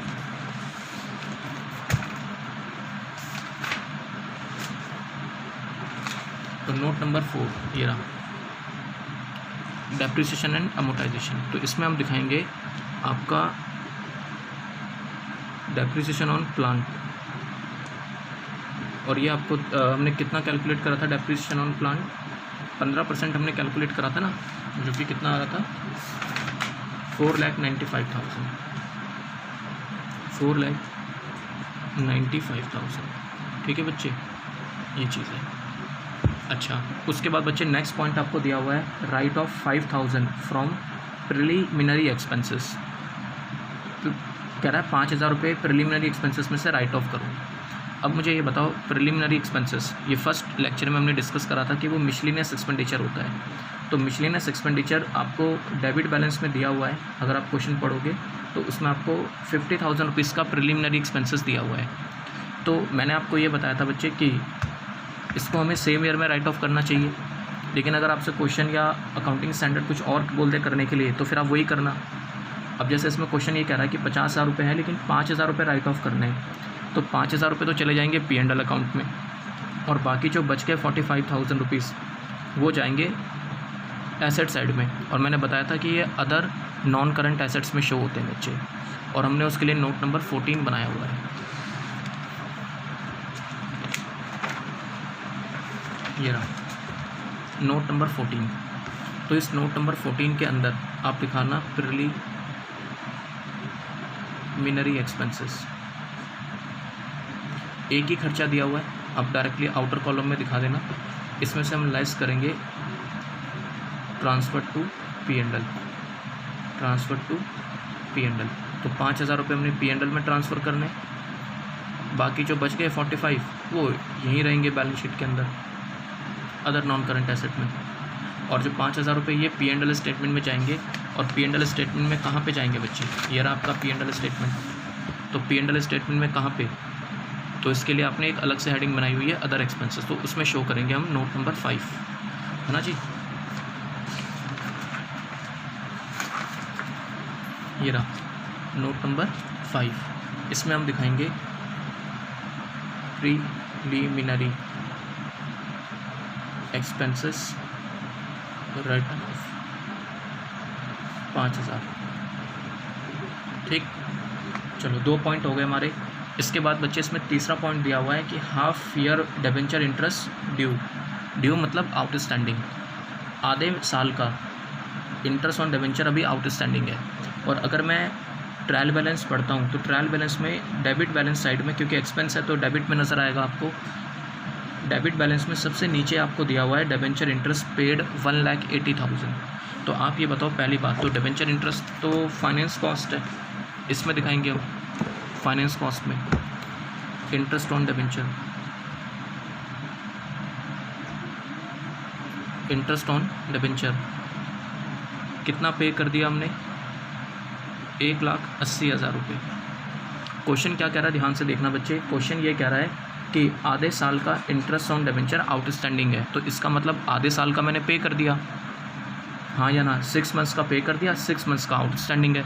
तो ये जो मैंने 1,80,000 रुपये पे करा, ये 6 महीने का है और आउटस्टैंडिंग भी कितना है, 6 महीने का। तो इसका मतलब सेम अमाउंट आउटस्टैंडिंग होगा फिर आपका 1,80,000 रुपये, हाँ या ना। ठीक है ना बच्चे, 6 मंथ्स का हमने पे कर दिया और 6 मंथ्स का आपका आउटस्टैंडिंग है, तो टोटल कितना हो गया, 3,60,000 रुपये। और ये जो 1,80,000 रुपये 6 महीने का आउटस्टैंडिंग है, ये क्वेश्चन में नहीं दिया हुआ बच्चे। ये मैंने कैसे बोला कि भाई अगर 6 महीने का आउटस्टैंडिंग है तो 6 महीने का पे कर दिया होगा, और जो पे करा है अगर वो 1,80 है 6 महीने का, तो जो आउटस्टैंडिंग है वो भी तो 1,80 होगा, है ना। तो ये वजह से। और आपको एक बात पता है कि जो चीज़ आउटस्टैंडिंग है तो ये फिर बैलेंस शीट में भी जाएगी, क्योंकि ये लायबिलिटी है, क्योंकि अभी तक पे हुआ ही नहीं। और जो चीज़ पे नहीं हुई वो लायबिलिटी है, तो एक्सपेंस भी है और लायबिलिटी भी है। तो ये बात पता है ना आपको कि ऐड कर देते हैं, फिर उसको P&L स्टेटमेंट में ऐड करके उसको फिर हम बैलेंस शीट में लेके जाते हैं। अच्छा मुझे बताओ, ये बैलेंस शीट में कहाँ जाएगा, करंट लायबिलिटी या नॉन करंट? बच्चे करंट लायबिलिटी में, है ना, क्योंकि आने वाले साल में पे करना ही करना है आपने। तो करंट लायबिलिटी में जाएगा, और करंट लायबिलिटी में भी कहाँ पे, अदर करंट लायबिलिटी में, है ना। और अदर करंट लायबिलिटी के लिए मैंने हेडिंग बनाई हुई है नोट नंबर 10, आप इसमें दिखाना इंटरेस्ट ऑन डिबेंचर आउटस्टैंडिंग या ड्यू जो भी है 1,80,000 रुपये, ठीक है ना। ये भी हो गया। अच्छा 3 पॉइंट हो चुके हैं हमारे। 4th पॉइंट इसमें लिखा हुआ है बच्चे, create 5% provision on debtors for doubtful debt. वो डेटर्स के ऊपर प्रोविज़न बनाना है, तो वो तो बैलेंस शीट में डेटर्स में से कम होगा, हाँ या ना। तो बैलेंस शीट के इसमें ट्रायल बैलेंस के बाहर दिया हुआ है ना, तो फिर आप इसको ट्रेड रिसीवेबल में से लेस करोगे। तो ट्रेड रिसीवेबल का कॉलम हमने,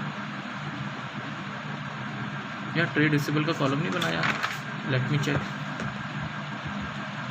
नोट नंबर 16 है शायद, मैंने वो नोट नंबरिंग थोड़ी सी इधर उधर कर दी। अच्छा बच्चे देखना, ये जो कैश एंड कैश इक्विवेलेंट है ना, ये नोट नंबर 17 है, ये नोट नंबर 17 है, और अदर करंट एसेट ये नोट नंबर 18 है।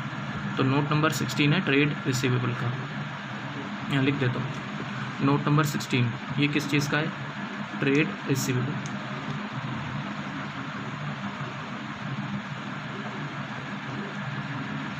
तो हम यहाँ दिखाते हैं डेटर्स, अभी देखेंगे कितना है, इसमें से लेस करके दिखाएंगे हम provision for doubtful debts, provision for doubtful debts, ठीक है। और डेटर्स आपको क्वेश्चन में जो भी दे रखे होंगे, इसमें हमें 5% क्रिएट करना है, 5%, ठीक है। तो चेक कर लेता हूँ मैं डेटर्स आपको कितना दिया हुआ है।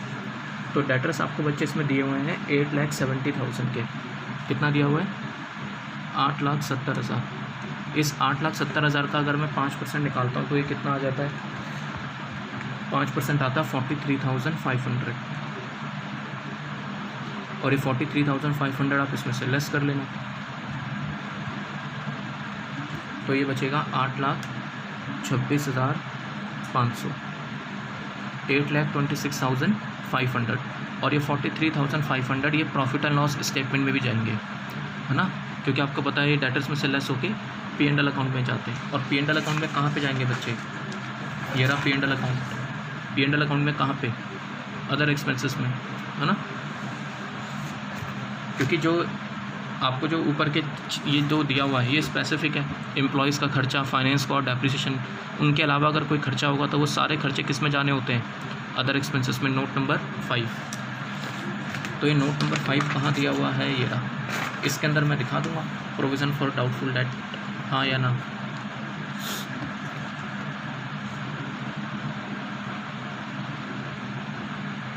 प्रोविज़न फॉर डाउटफुल डेट, और ये प्रोविज़न फॉर डाउटफुल डेट 5% हमने कैलकुलेट करा है 43,500, 43,500 हमने कैलकुलेट करा है। ठीक है बच्चे, तो 4 पॉइंट हो चुके हैं हमारे।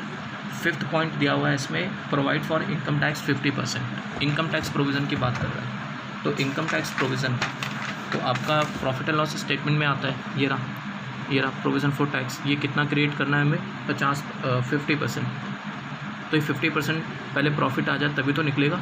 ये 50% हमें इसका अप्लाई करना होता है। तो पहले प्रॉफिट तो आ जाए, तो इसको भी यहीं रहने दो। और ये जो प्रोविज़न फॉर टैक्स है बच्चे, ये बैलेंस शीट में शो होता है फिर under the heading of short term provision.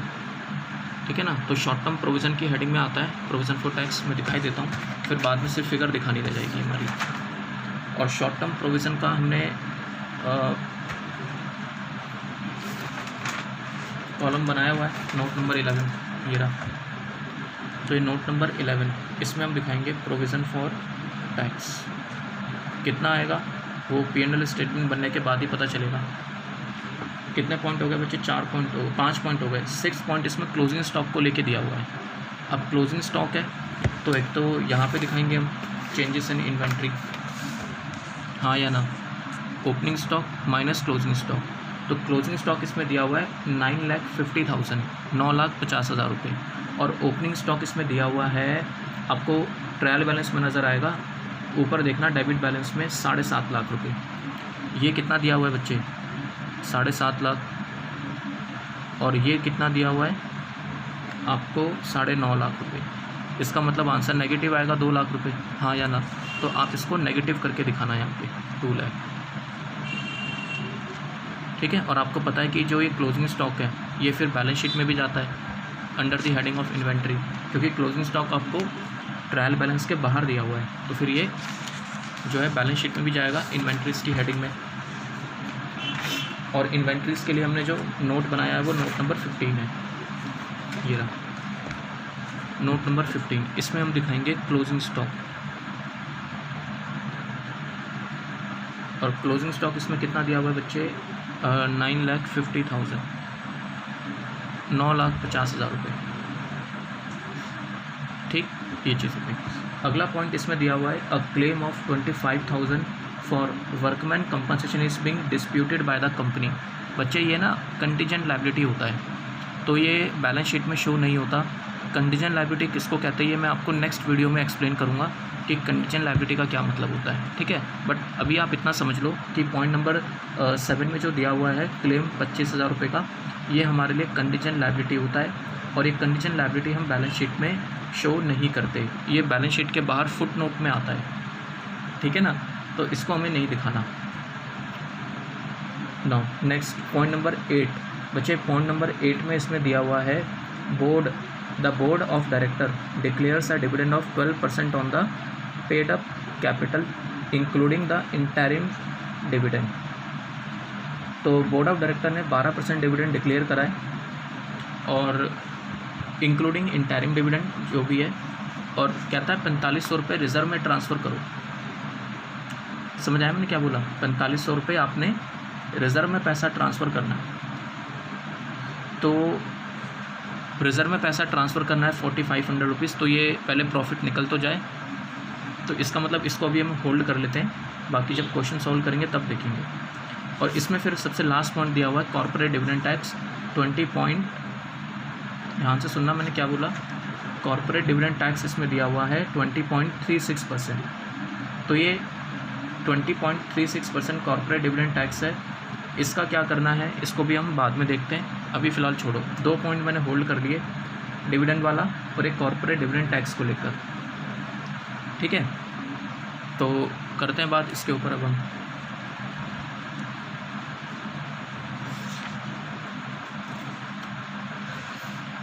हाँ जी,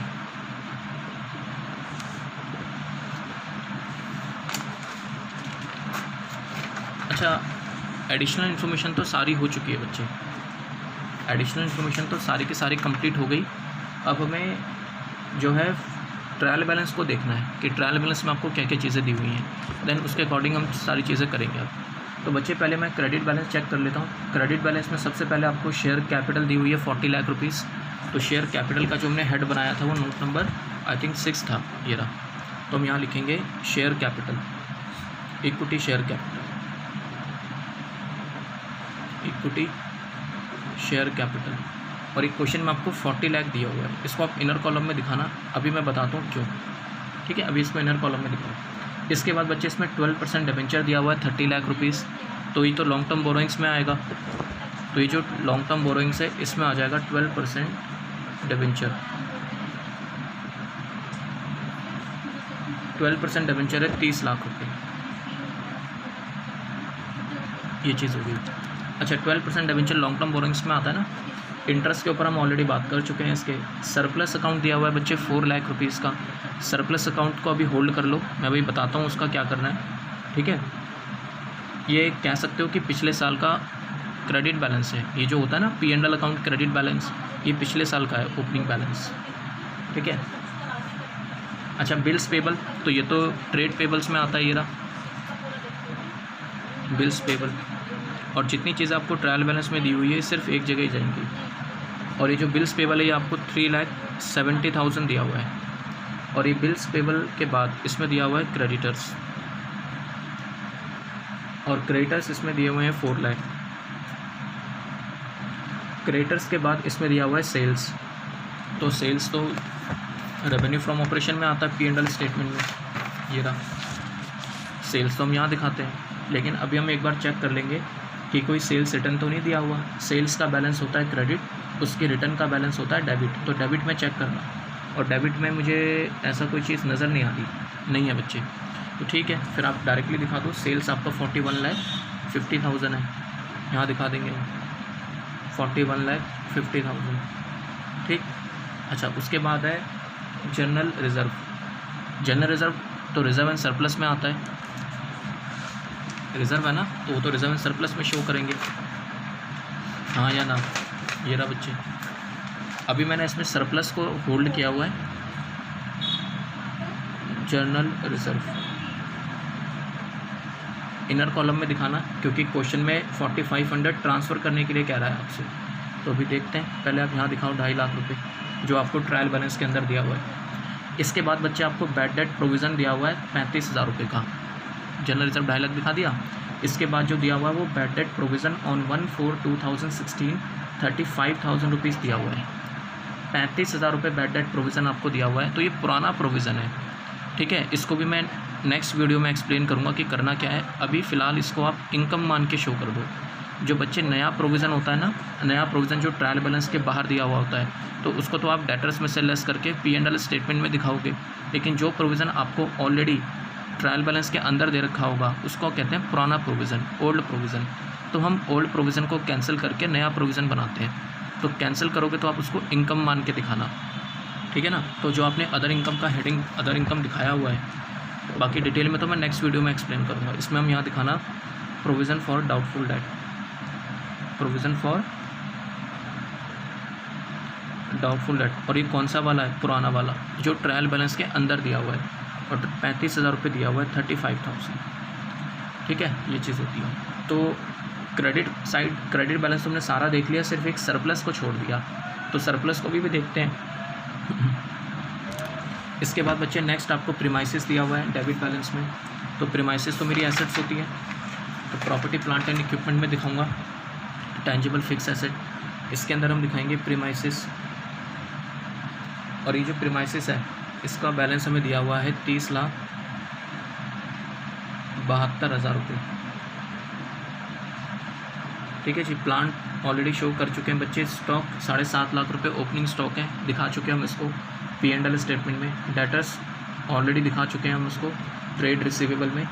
गुडविल आपको दिया हुआ है 2.5 लाख रुपये, तो इंटेंजिबल फिक्स एसेट बनाया हुआ है मैंने, ये रहा गुडविल।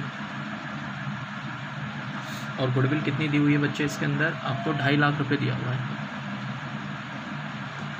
गुडविल के बाद आपको कैश इन बैंक दिया हुआ है 5,44,000, तो ये कैश जो दिया हुआ है 5,44,000, ये हम कैश इन कैश इक्विवेलेंट में दिखाएंगे, ये रहा।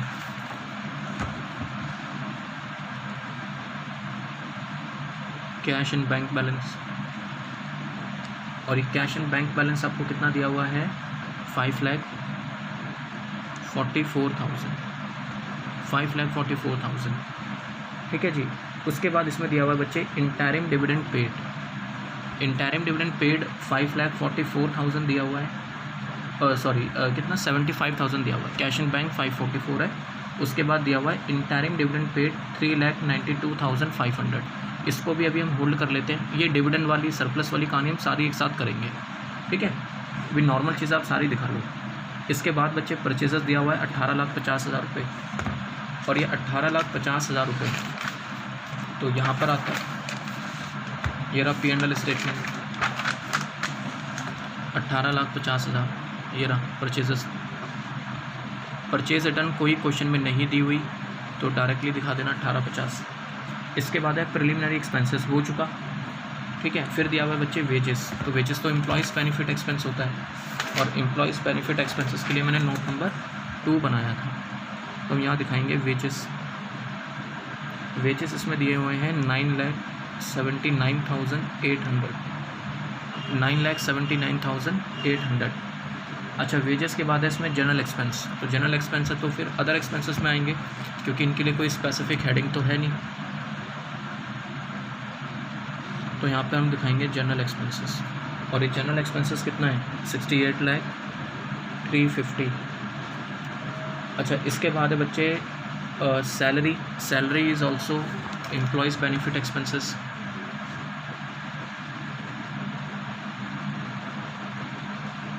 सैलरीज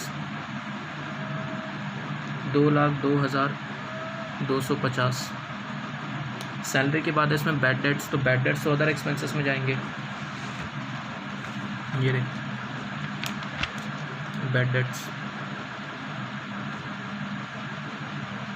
21,100, ठीक है जी, ये चीज़ हो गया। उसके बाद डिबेंचर इंटरेस्ट पेड, तो वो तो हो चुका, तो कंप्लीट है बच्चे। सिर्फ वो सरप्लस वाली कुछ कहानी रह गई, सरप्लस और डिविडेंड वाली, वो भी हम देख लेते हैं। आई होप आपको यहाँ तक तो कोई दिक्कत नहीं आई होगी। नॉर्मल चीज़ें हमने करी हैं सारी। तो मैं एक काम करता हूँ, P&L स्टेटमेंट वाली सारी चीज़ें मैं क्लोज़ कर देता हूँ, क्योंकि ना P&L स्टेटमेंट हमारा ऑलरेडी बन के तैयार हो चुका है। सारे नोट्स हमारे कंप्लीट है। P&L वाले, बैलेंस शीट वाले अभी बचे हुए हैं, P&L वाले सारे कंप्लीट हैं। तो उसको हम ज़रा एक बार टोटल कर लेते हैं कितना है। अदर इनकम 35,000, इसको हम टोटल कर लेते हैं, ठीक है। इसके बाद बच्चे नोट नंबर 2 है एम्प्लॉयज़ बेनिफिट एक्सपेंसेस, इसको मैं टोटल कर लेता हूँ। तो ये मेरा 979,800 प्लस 202,250,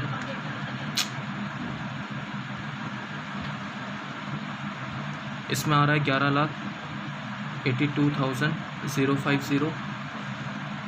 इसके बाद डेप्रिसिएशन एंड अमोटाइजेशन का टोटल कर लो आप, तो ये 4,95,000 आ रहा है ना जी, ये टोटल हो गया। इसका 3,60,000, और अदर एक्सपेंसेस का भी हम टोटल कर लेते हैं।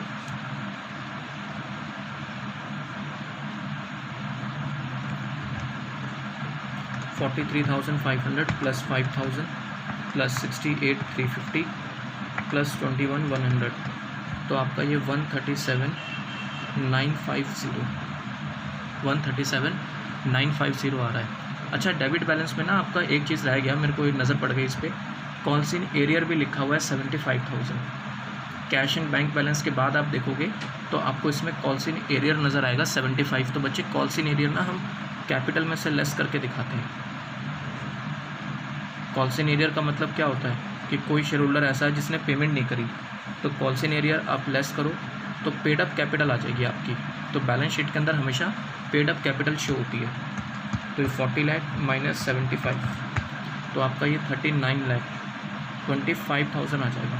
39,25,000 पेड अप शेयर कैपिटल, है ना, ये चीज़ होती है।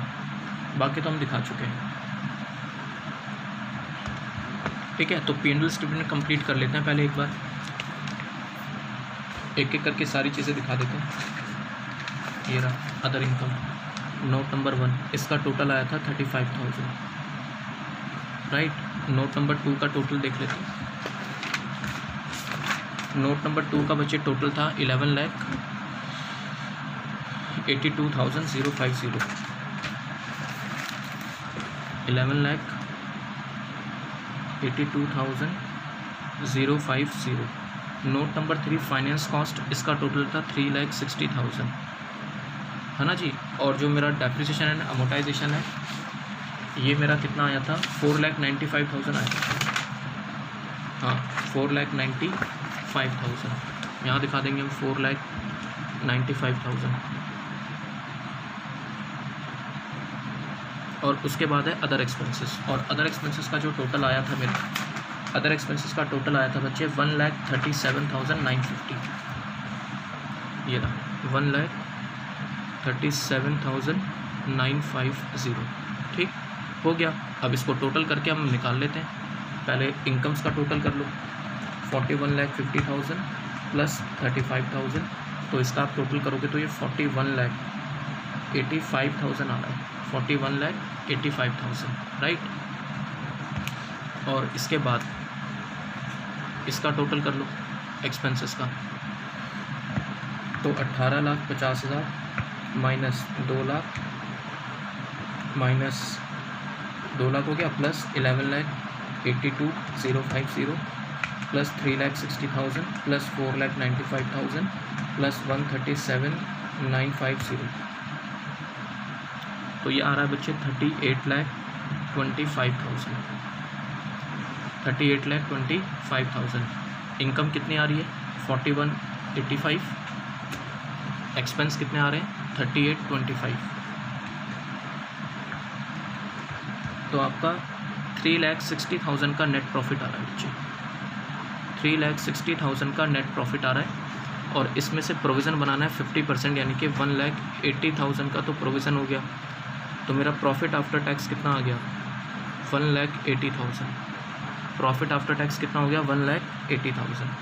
तो बच्चे ये जो है प्रोविज़न फॉर टैक्स, ये किस में दिखाएंगे हम, शॉर्ट टर्म प्रोविज़न के हेडिंग में 1,80,000। और शॉर्ट टर्म प्रोविज़न के लिए हमने नोट बनाया हुआ है, ये रहा शॉर्ट टर्म प्रोविज़न 1,80,000। और जो प्रॉफिट आफ्टर टैक्स आया 180, वो मेरा इस साल का प्रॉफिट है। अब बात कर लेते हैं सारी की सारी प्रॉफिट को लेकर कि क्या क्या जो हमने छोड़ा था, पेंडिंग छोड़ा था, अब हम ज़रा उसके ऊपर बात कर लेते हैं। देखो बच्चे, मैं आपको एक चीज़ बनाना सिखा रहा हूँ, P&L एप्रोप्रिएशन अकाउंट, ध्यान से सीखना, क्योंकि कंपनी ने जो भी प्रॉफिट कमाया है उसके कितने हिस्से होते हैं, 3 हिस्से होते हैं। ये बात अभी हमने डिस्कस करी थी थोड़ी देर पहले। तो सबसे पहले तो हम यहाँ दिखाते हैं बाय बैलेंस BD, यानी कि opening balance, that is opening balance of P&L, जो कि क्वेश्चन में आपको दिया हुआ है। P&L का ओपनिंग बैलेंस आपको क्वेश्चन में दे रखा है बच्चे। क्रेडिट बैलेंस में आप चेक करना, सरप्लस अकाउंट के नाम से आपको 4 लाख रुपए दे रखे होंगे। तो ये कौन सा है, ये इस साल का प्रॉफिट है या पिछले साल का बचा हुआ प्रॉफिट है, ये पिछले साल का बचा हुआ प्रॉफिट है बच्चे।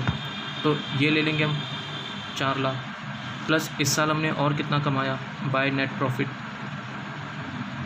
By net profit. इस साल हमने कितना प्रॉफिट और कमाया, net profit during the year. इस साल का प्रॉफिट कितना है आपका, अभी अभी आपने कैलकुलेट करा है 1,80,000 आफ्टर टैक्स। ये कौन सा प्रॉफिट है, नेट प्रॉफिट आफ्टर टैक्स, हाँ या ना। तो कंपनी के पास टोटल प्रॉफिट कितना हो गया बच्चे 5,80,000। अब इसका एप्रोप्रिएशन देखो कंपनी कैसे करती है, 580 हो गया। अब इसका कंपनी एप्रोप्रिएशन कैसे करती है उसको देखो आप सर, है ना। अब क्वेश्चन पढ़ना साथ साथ, क्वेश्चन आपसे क्या बोल रहा है।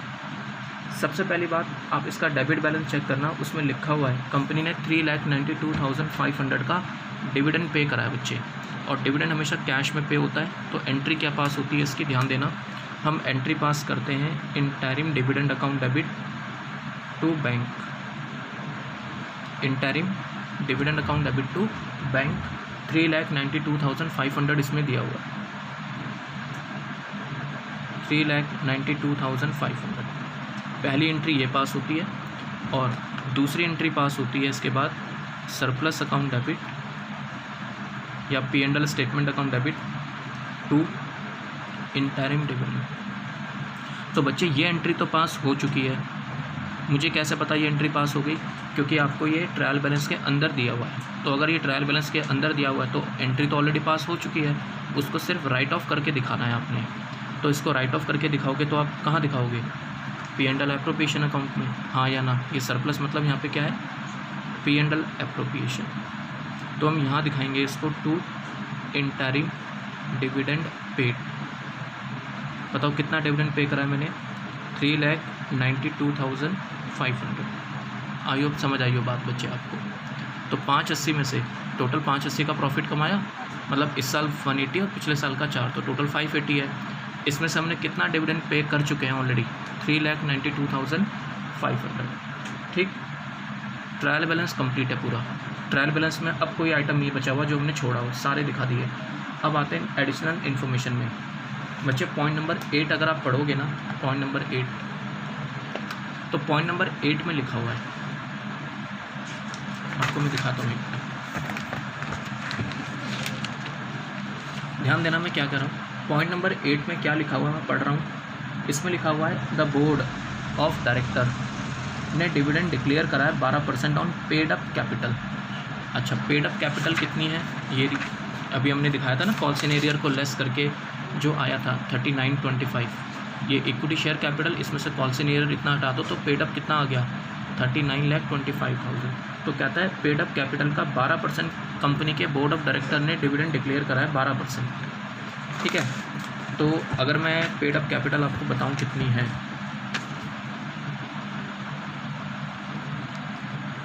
पेड अप कैपिटल, तो बच्चे पेड अप कैपिटल 39,25,000 आपको क्वेश्चन में दिया हुआ है। इसका कितने % डिविडेंड क्वेश्चन कह रहा है, BOD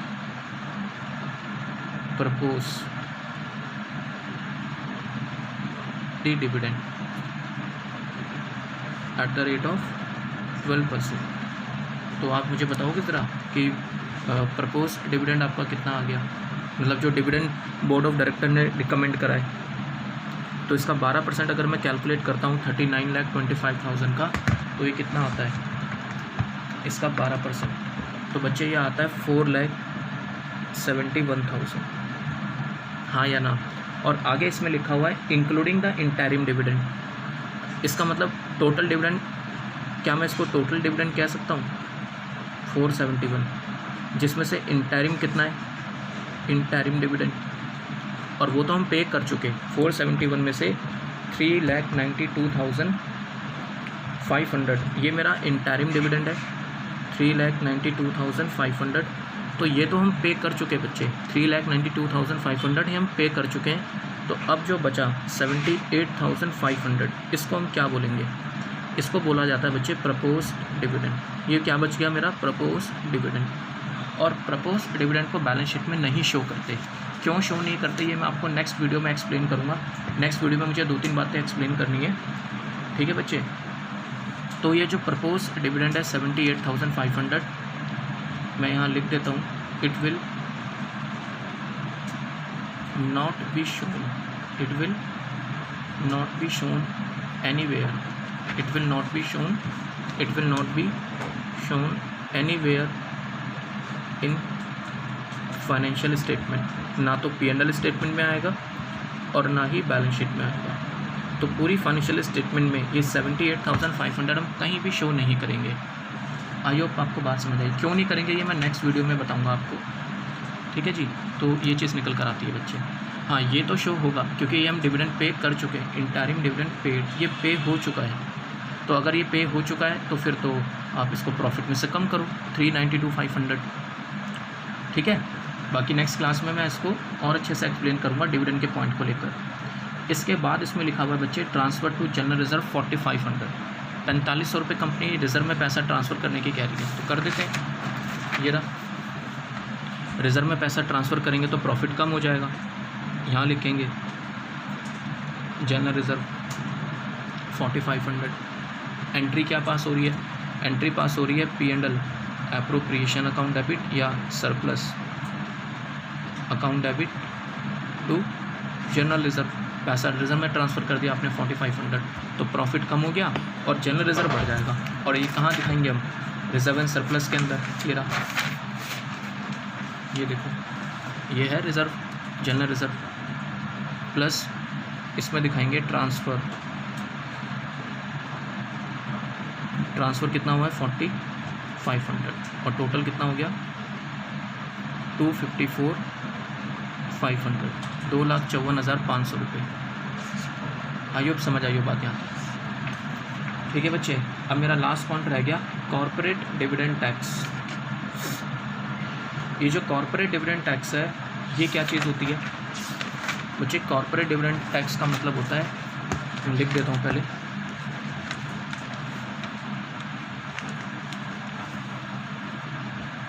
एक वर्डिंग लिखी हुई है इसमें, कॉर्पोरेट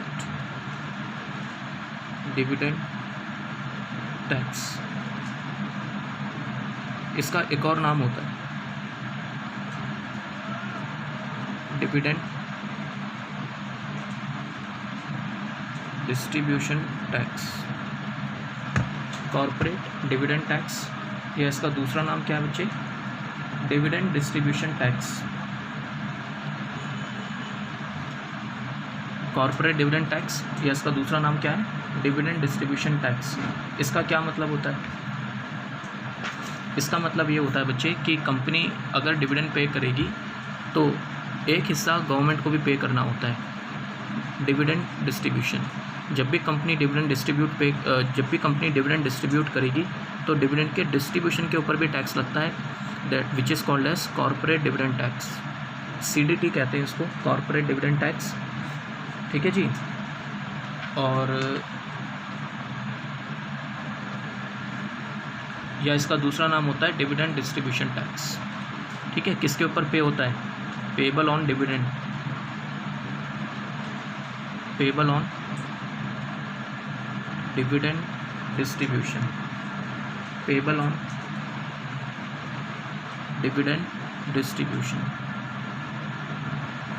तो अब मुझे एक क्वेश्चन पढ़ के बताओ बच्चे कि हमने कितना डिविडेंड डिस्ट्रीब्यूट करा है। ये रहा 3,92,000, भाई टोटल डिविडेंड कितना था? 471, जिसमें से हमने पे कितना कर दिया? 392,500। ये हमने पे नहीं करा, तो अगर पे नहीं करा तो इस पर डिविडेंड डिस्ट्रीब्यूशन टैक्स भी नहीं लगेगा।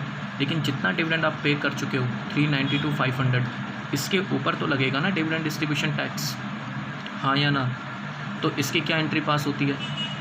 इसकी डिविडेंड डिस्ट्रीब्यूशन टैक्स की बड़ा सिंपल है।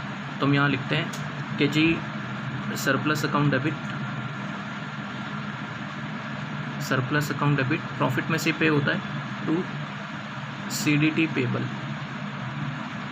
CDT पेबल, हाँ या ना? और दूसरी एंट्री पास होती है CDT payable account debit, CDT payable account debit to bank balance, ये एंट्री पास होती है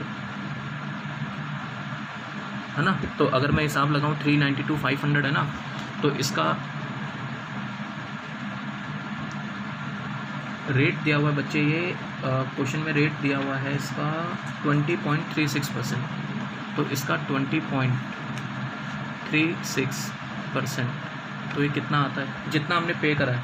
तो 392,500, इसका 20.36%, तो ये आ रहा है बच्चे मेरा 79,913, 79,913।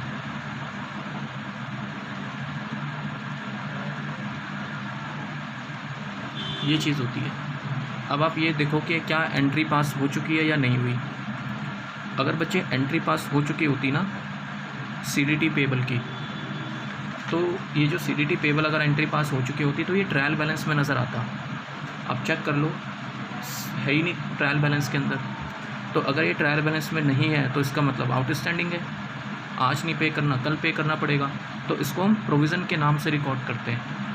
समझ आया मैंने क्या बोला? शॉर्ट टर्म प्रोविज़न का मैंने आपको एक एग्जांपल बताया था, प्रोविज़न फॉर टैक्स। ये दूसरा एग्जांपल निकल कर आ रहा है CDT पेबल। तो इसको हम शॉर्ट टर्म प्रोविज़न की हेडिंग में दिखाते हैं बच्चे, ठीक है ना? तो अब क्या करना है फाइनली हमें, हम यहाँ दिखाएंगे। एक तो सरप्लस में से कम करेंगे क्योंकि आपको ये एडिशनल इन्फॉर्मेशन में दिया हुआ है, तो एंट्री पास इसकी नहीं हुई होगी। तो हम यहाँ दिखाएंगे CDT पेबल 79,913, और इसको बैलेंस शीट में कहाँ दिखाएंगे हम? शॉर्ट टर्म प्रोविज़न की हेडिंग में। और शॉर्ट टर्म प्रोविज़न आपको लिए ये मैंने हेडिंग बनाई हुई है, ये रही शॉर्ट टर्म प्रोविज़न की। हम इसमें दिखाएंगे बच्चे CDT पेबल,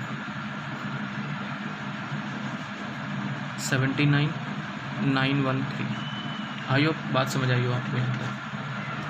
हो चुका है बच्चे, अब हमें सिर्फ क्लोजिंग करना रह गई है, सिर्फ क्लोजिंग करनी है, हमारा क्वेश्चन कंप्लीट है पूरा। P&L हम ऑलरेडी क्लोज कर चुके हैं, बैलेंस शीट के कॉलम्स क्लोज करने सारे कर लेते हैं बच्चे फटाफट। अच्छा, इसको भी क्लोज कर लो। ये जो P&L एप्रोप्रिएशन बच गया आपका, ये रहा है ना, 580 में से आपने ये एप्रोप्रिएशन करे ना, तो आपका ये टू बैलेंस कैरिड डाउन, ये कितना बच गया balance, 4 lakh.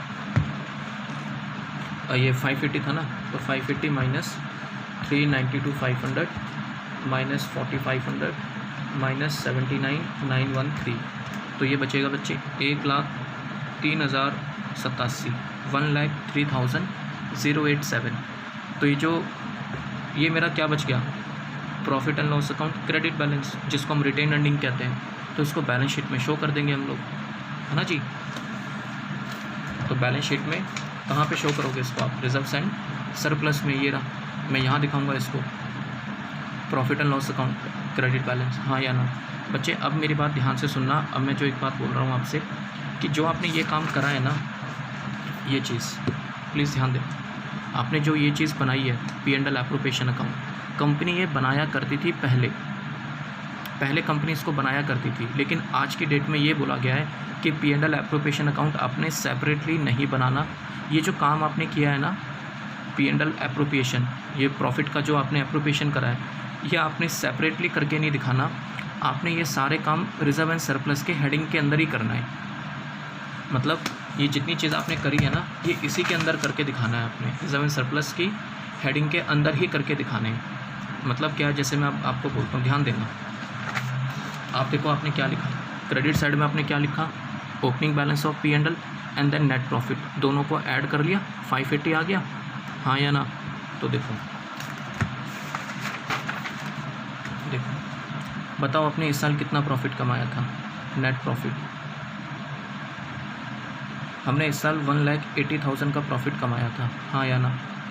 Plus opening balance बताना ज़रा कितना था, इसका ओपनिंग बैलेंस था आपके पास 4 लाख, राइट। टोटल कितना हो गया बच्चे, ये 580,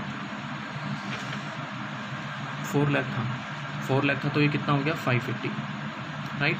अब मुझे बताओ इसके बाद आपने क्या करा, इसके बाद आपने इस 580 में से, ये जो 580 आया टोटल करके 580, इस 580 में से आपने ये सारी चीज़ें लेस करी है, हाँ या ना। और लेस करके ये क्लोजिंग बैलेंस आ गया, तो मैं भी वही चीज़ कर लेता हूँ, लेस ही तो करना है इसको।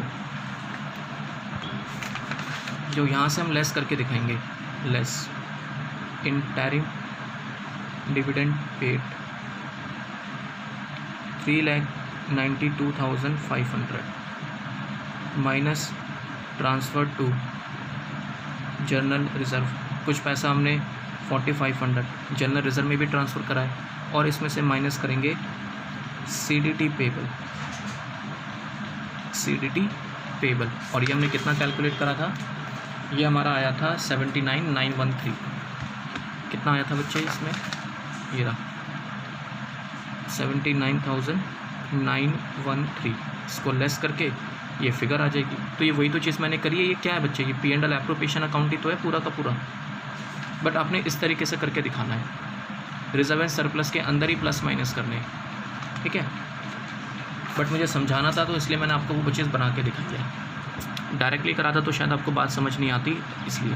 तो ये 1,03,087 आ रहा है, ये 1,03,087, ये मेरा प्रॉफिट एंड लॉस अकाउंट का क्रेडिट बैलेंस बच गया। इसको आप टोटल कर लो। अब मैं सारे टोटल कर लेता हूँ बैलेंस शीट वाले, इसको टोटल कर ले तो ये तो एक ही आइटम है, 39,25,000 है ना। रिजर्व एंड सरप्लस का टोटल कर लेते हैं, 254,500 प्लस 103,087, तो ये आ गया 357,587, ठीक। इसके बाद लॉन्ग टर्म बोरोइंग्स 30 लाख, ये हो गया। इसके बाद है बच्चे नोट नंबर 9, इसको कर लो, ये आ रहा है आपका 7,70,000, और ये कितना आया 1,80,000 है ना जी। Other current liability 1,80,000। Other current liability के बाद शॉर्ट टर्म प्रोविज़न, इसको ऐड कर लो। 180 प्लस 79,913 आपका ये आ रहा है 259,913 259,913 है ना जी। इसको टोटल कर लो आप 28,05,000 प्लस 30,72,000 तो ये आपका आ रहा है 58,77,000 58,77,000। इसमें आ रहा है आपका 2.5 लाख रुपए इंटेंजिबल फिक्स एसेट। ठीक है, अदर नॉन करंट एसेट को हम टोटल कर ही चुके हैं। अच्छा, इसके बाद inventories 9,50,000, cash and bank balance 5,44,000 है ना जी। अदर करंट एसेट्स में तो मुझे कुछ पॉइंट नज़र आया ही नहीं है ना जी। कोई बात नहीं, छोड़ दो, होता तो दिखा देते। 826,500 है ना जी। ट्रेड रिसीवेबल का टोटल आ गया, और तो कोई पॉइंट है नहीं। कंप्लीट है बच्चे, सारे टोटल हो गए, बस बैलेंस शीट में शो करना है। तो सबसे पहले share capital note number 6, share capital है ना नोट नंबर 6, और इसका जो टोटल आया है नोट नंबर 6 का वो आया है 39,25,000। ठीक है बच्चे। नोट नंबर 7 इसका आया है 357,587 एक मिनट 357,587 नोट नंबर 8 इसका टोटल आया है बच्चे 30 लाख। नोट नंबर 9 इसका टोटल आया है 7,70,000। इसका टोटल आया है 7,70,000 रुपये। नोट नंबर 10 का टोटल आया है 1,80,000। और नोट नंबर 11 इसका टोटल आया बच्चे 259,913 259,913। ठीक है, इसके बाद property plant and equipment note number 12 इसका टोटल आया है 58,77,000 58,77,000 58 लाख कितना था 58,77,000।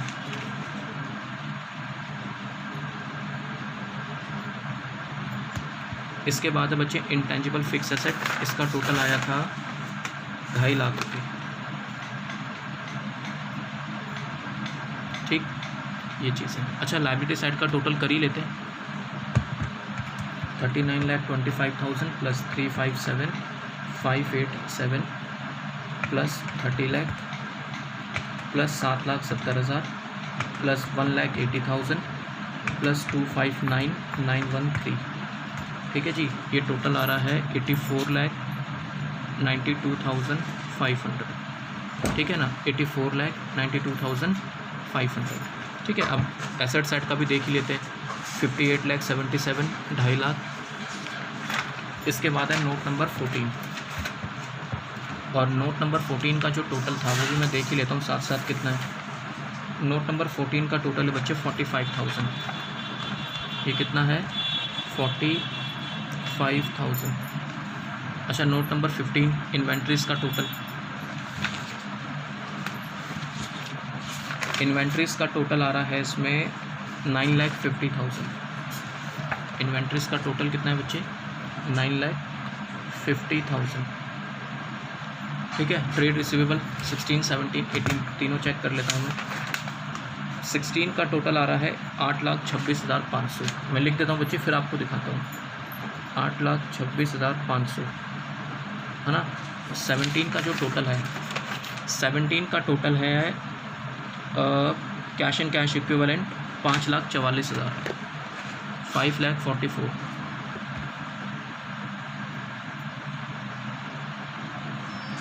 18 कॉलम हमने खामखा बनाया है, उसका कोई यूज़ है नहीं। ये रहा है ना जी। तो 8,26,500,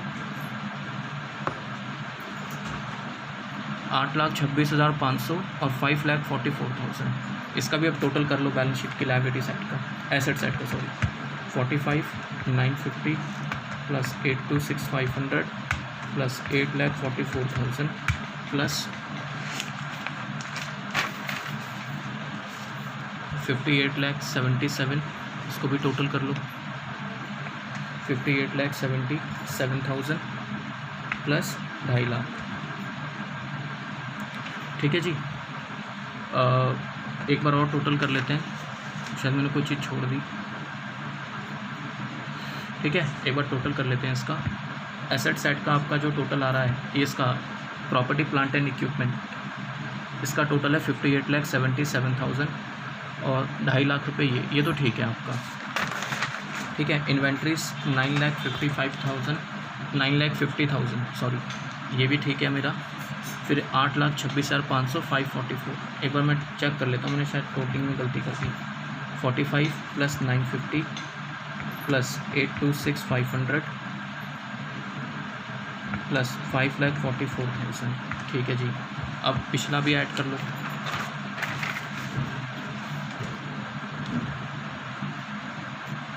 $58,77,000 प्लस 2.5 लाख, 84,92। ठीक है आ रहा बच्चे, वो मैंने टोटलिंग में शायद गलती कर दी। ये रहा 84,92,500। ठीक है बच्चे, बैलेंस शीट हमारी टैली कर रही है। एसेट साइड का भी 84,92,500 और आपकी लायबिलिटी साइड का भी 84,92,500। ठीक है ना। प्लीज़ इसको रिवाइज़ कर लेना, नेक्स्ट क्लास में एक आध क्वेश्चन और करते हैं इसका। ठीक है जी, ओके।